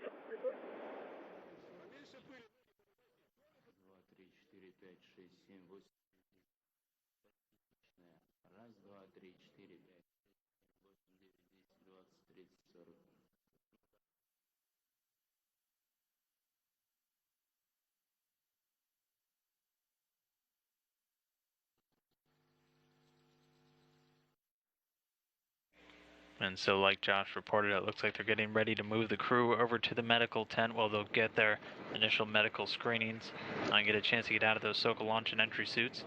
You can see them being carried in their seats to the medical tent, currently set up about 100 yards away from the landing site.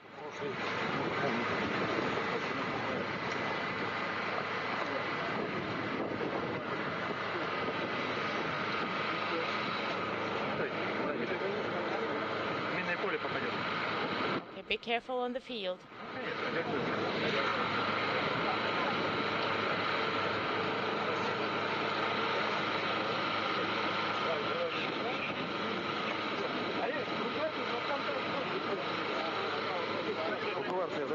Okay, the evacuation is complete.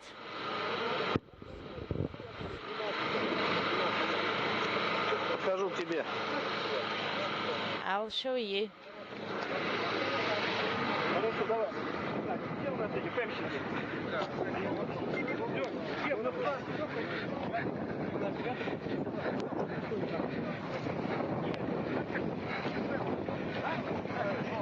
You can get a good view of the medical tent there. It was constructed by the personnel from RC Energia upon their arrival at the landing zone.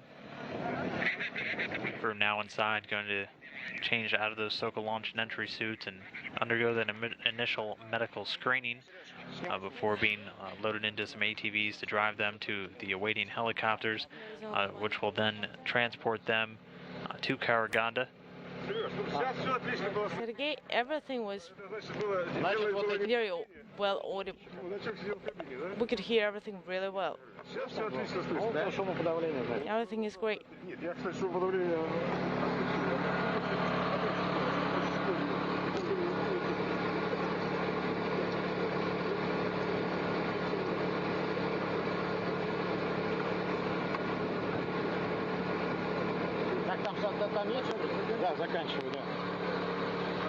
So we're wrapping up? Yes, we are.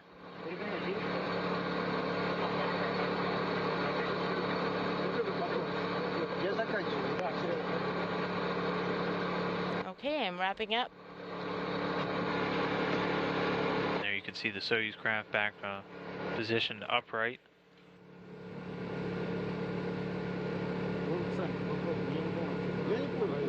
I didn't quite get it. The descent module successfully delivering these departing Expedition 35 astronauts from their previous home on board the International Space Station back down to Earth. 3 wrapped up 146 days in space, 144 days on board the station today.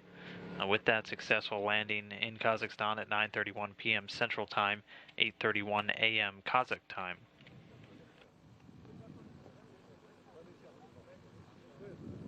Crew now inside the medical tent. Next step will be to fly to Karaganda, where they will then board aircraft. Romanenko heading towards the Gagarin Cosmonaut Training Center in Star City, Russia. Hadfield and Marshburn bound for the Johnson Space Center back here in Houston.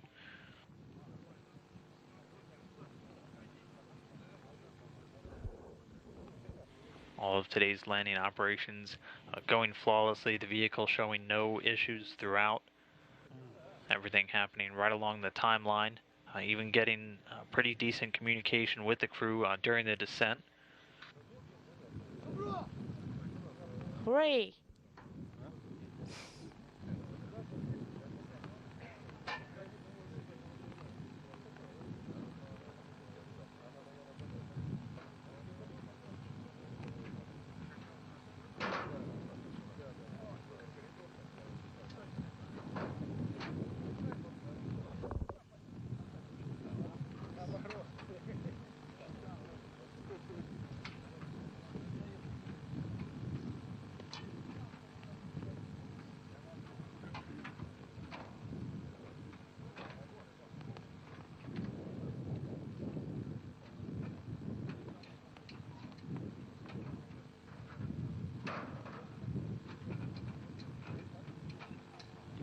Here, RSC Energia crews will continue saving and processing the vehicle following its successful descent through the Earth's atmosphere.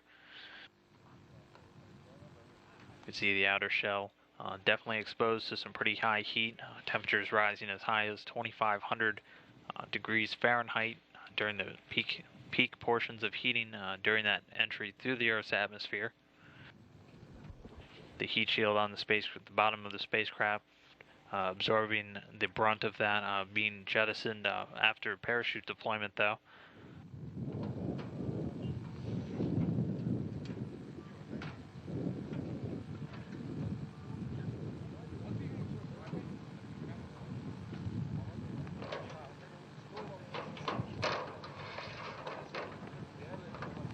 Right now the crew's erecting the stand used to extract crew normally when it's left upright, or the items prior to crew extraction.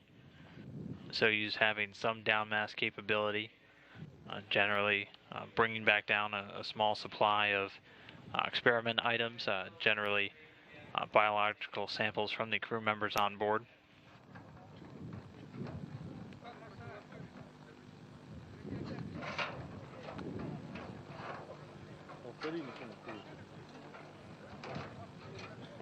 Could you repeat, please?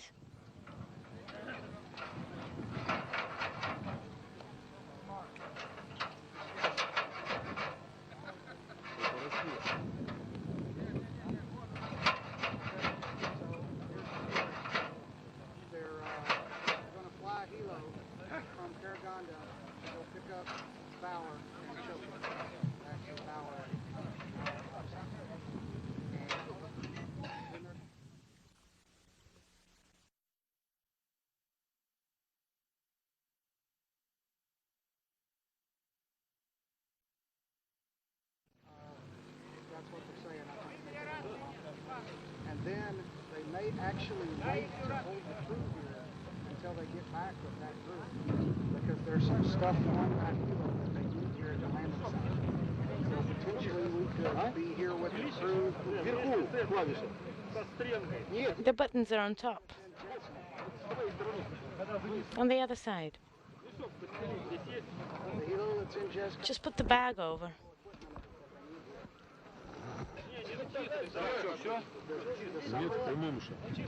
Is everything ready?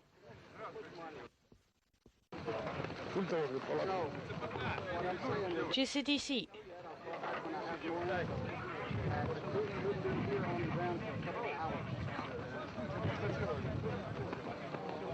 Okay, the impact to that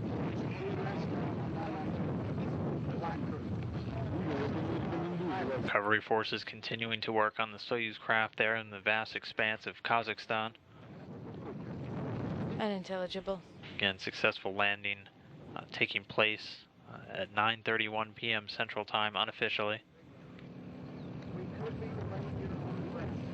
The crew safely extracted and now inside of the medical tent. undergoing their initial medical screenings before moving on to be loaded on helicopters and moving back to the airport at Karaganda.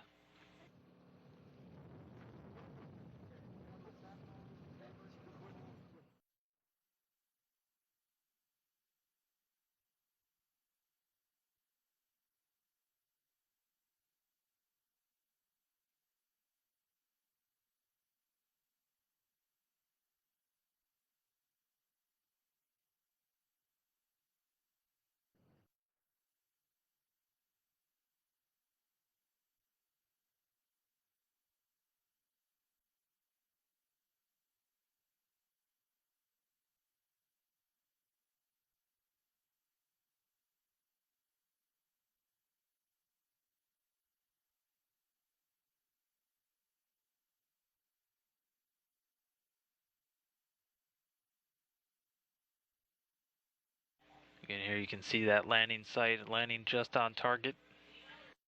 There, the medical tent and some of the all-terrain vehicles backed up, awaiting the departure of the crew members.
So right now we're getting some replays from landing taken just moments ago. This from inside the cockpit of one of the Russian Mi-8 helicopters, 12 of which scheduled to support this landing.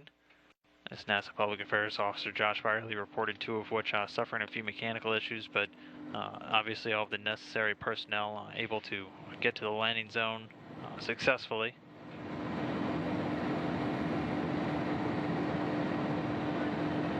8 of these helicopters staging directly out of the airport at Zhezkazgan, just to the northwest of the landing zone, 4 of which heading towards a midway point between the ballistic landing site and the targeted landing zone. The other 4 deploying directly to the target landing zone. Here you can see some views from the helicopter as they circled around the landing site in a racetrack-like fashion, awaiting the final touchdown of that Soyuz craft. Here at this point under the canopy of the main parachute, which expands to cover an area of over 1,000 square meters.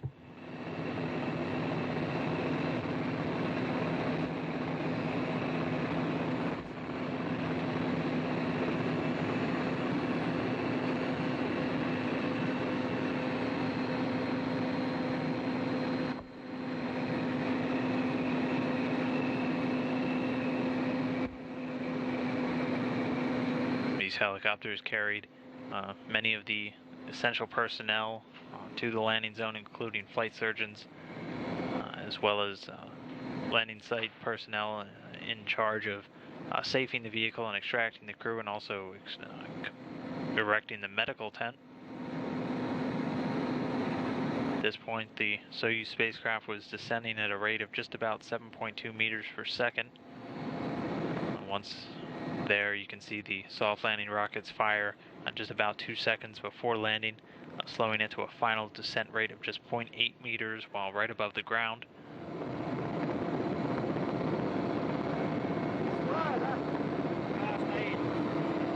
Is it standing? Yes, it's standing. Crew members on the helicopter reporting the vehicle standing up. The vehicle appeared to be rolled onto its side for the actual extraction of the crew.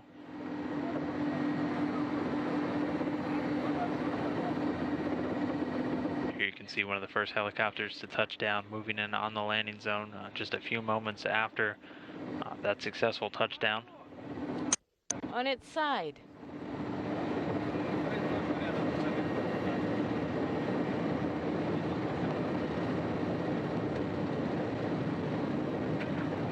Have it. Once they got a little bit closer look, they were able to discern that the spacecraft was in fact on its side.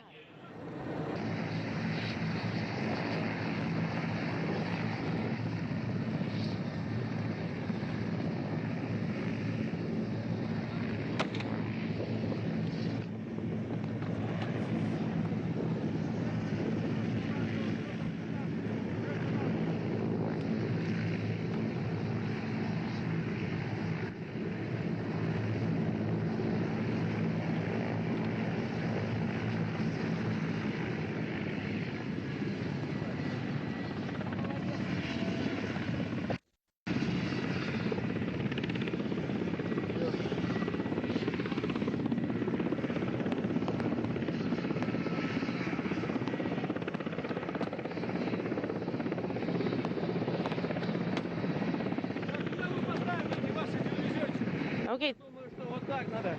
How do you want the TV cameras? Maybe more to the left? And where the antenna is going to be located? You can see the first teams on the ground Cosmonauts as well, and preparing the Soyuz craft. It's going over there. Yeah, and you can break them up.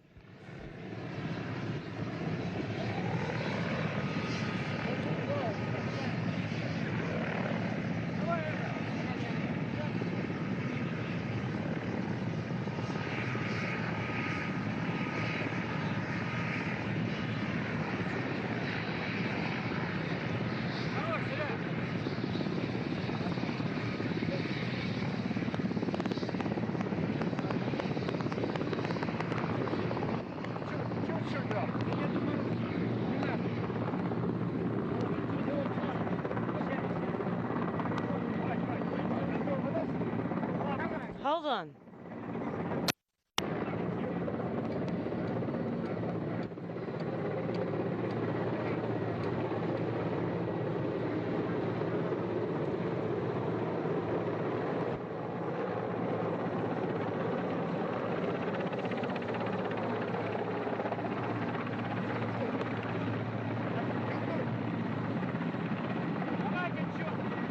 Okay.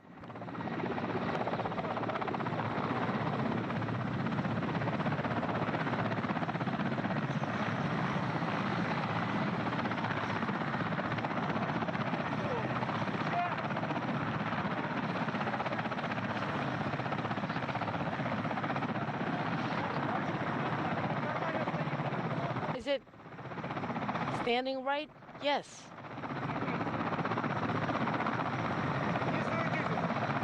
Don't be rushing around.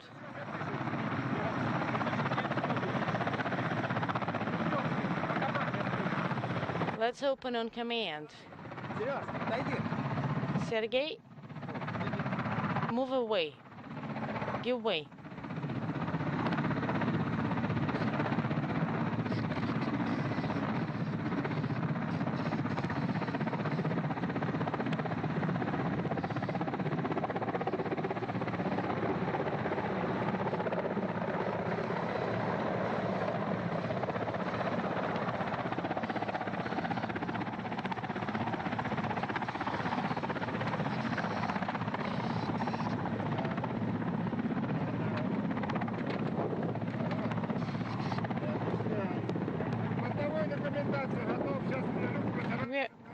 Get the onboard documentation ready.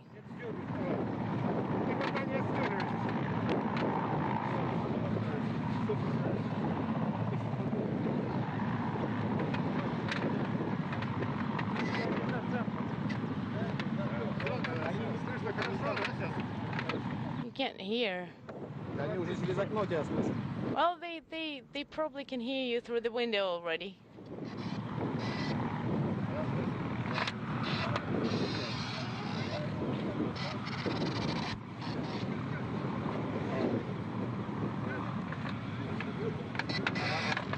see the ground personnel preparing the hatch through which the crew is eventually extracted here at the top of the Soyuz craft.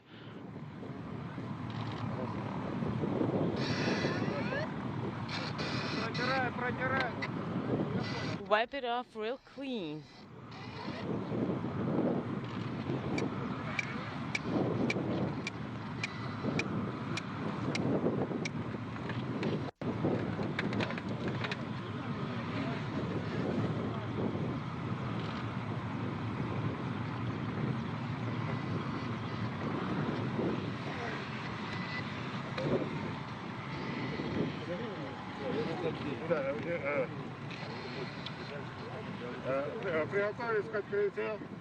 Okay, let's get ready for the hatch opening. Okay, I'm standing. I'm ready. Attention. Careful.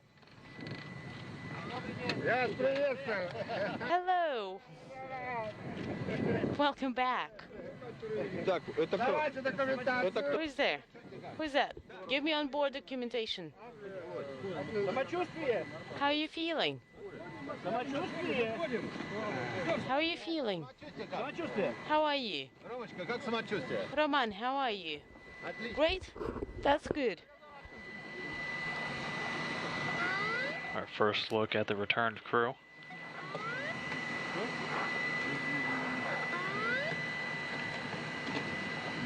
Roman Romanenko there in the center seat. Chris Hadfield to his left and Tom Marshburn to the right. Okay. Okay.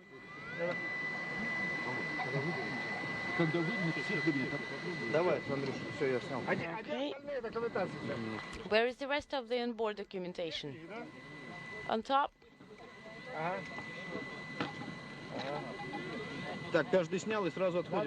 Everybody take a shot and move away. Don't stay in the way.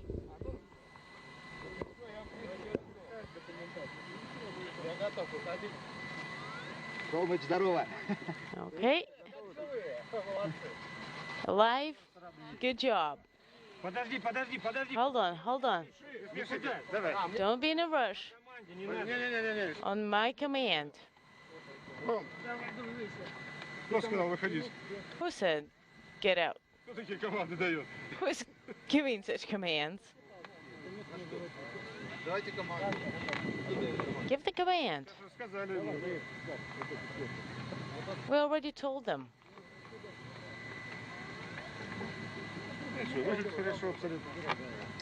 Looks all right to me.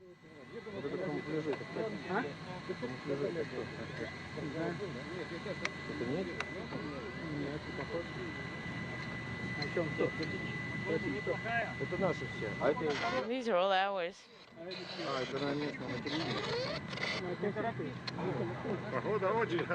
The weather is great.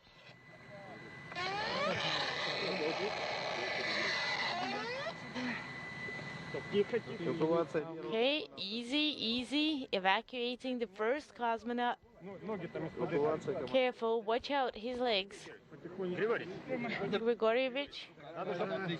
Watch out. Okay, I got him. Careful, turn him over.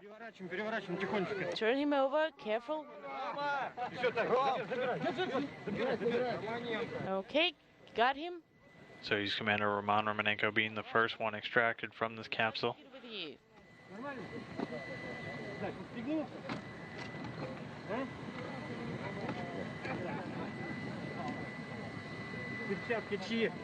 Who are these gloves? Roman's? Yeah, we'll sort it out later.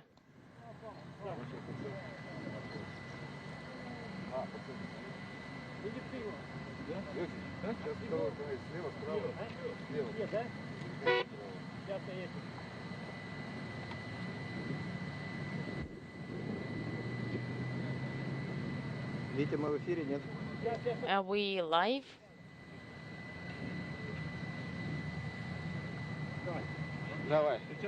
All right. 3 more. There are already 6. He dropped one of them.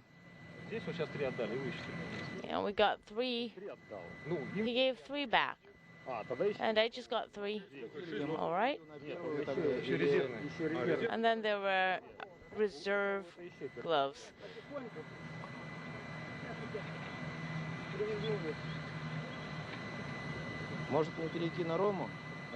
Maybe I should take a few shots of Roman.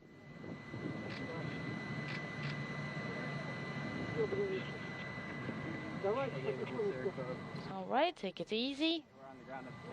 They've already got the first trimmer. Are you guys getting video?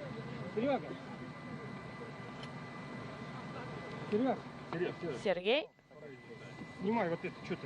Okay, take a shot here.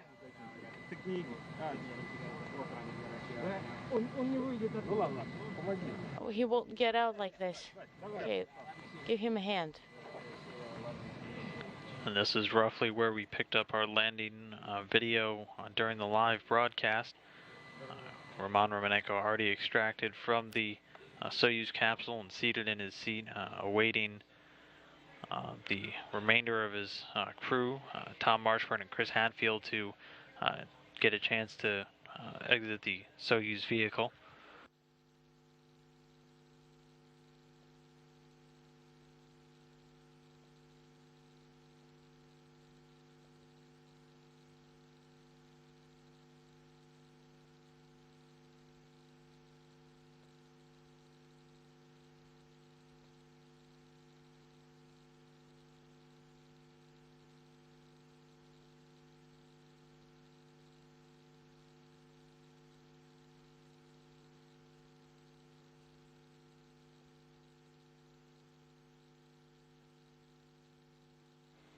That landing again coming on time and on target at 9:31 p.m. Central Time unofficially.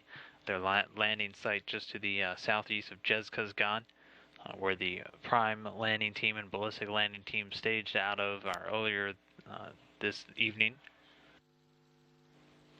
Next up for the crew will be the helicopter flight back to the airport at Karaganda, where they will get a traditional Kazakh welcoming ceremony before boarding airplanes. Romanenko bound for the Gagarin Cosmonaut Training Center in Star City, Russia. Chris Hadfield and Tom Marshburn bound for Houston on a NASA jet.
So again, landing successfully taking place tonight, returning 3 of our international crew members back down to Earth, among them Canadian astronaut Chris Hadfield, who is the commander during Expedition 35, NASA astronaut Tom Marshburn, flight engineer, and then Roman Romanenko, Russian cosmonaut and commander of the Soyuz craft, for its descent this evening.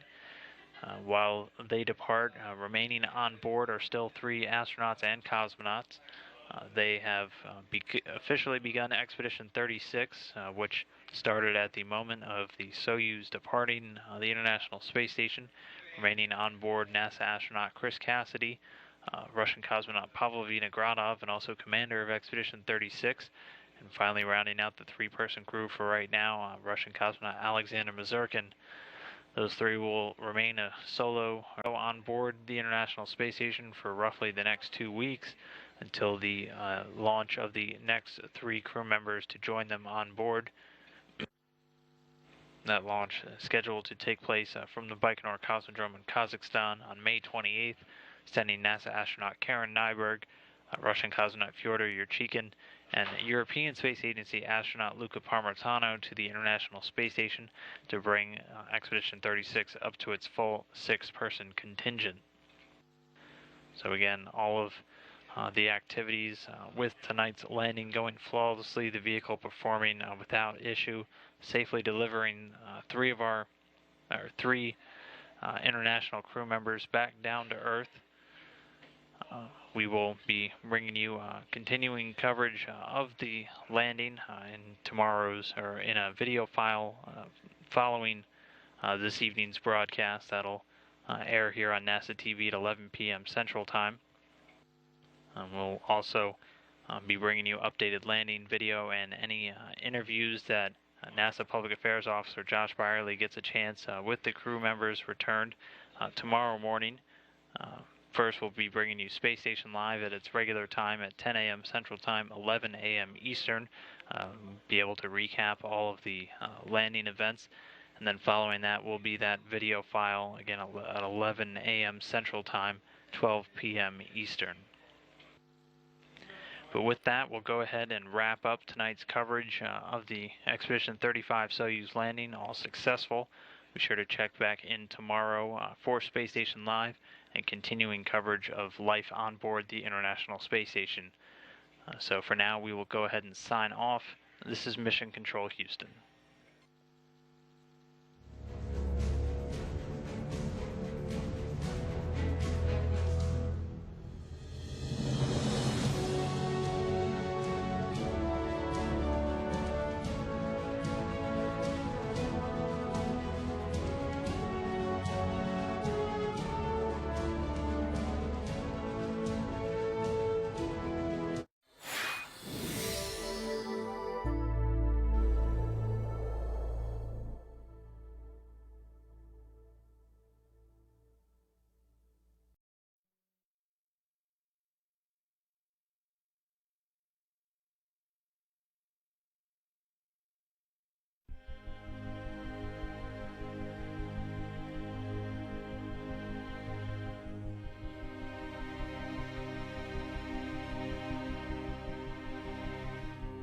As the most forward deployed citizens of the planet at this moment, we, the first expedition crew aboard Space Station Alpha, we are well started on our journey of exploration and discovery, building a foothold for men and women who will voyage in places far away from our home planet.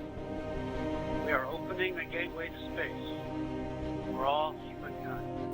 As we orbit the planet every 90 minutes, we see a world without borders and send our wish that all nations will work toward peace and harmony. Our world has changed dramatically.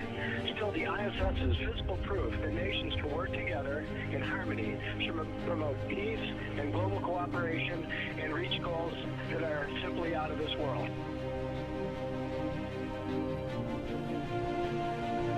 This night, I'd like to share with all our good fortune on this space adventure, our wonder and excitement we gaze on the Earth's splendor, and our strong sense that the human spirit to do, to explore, to discover has no limit.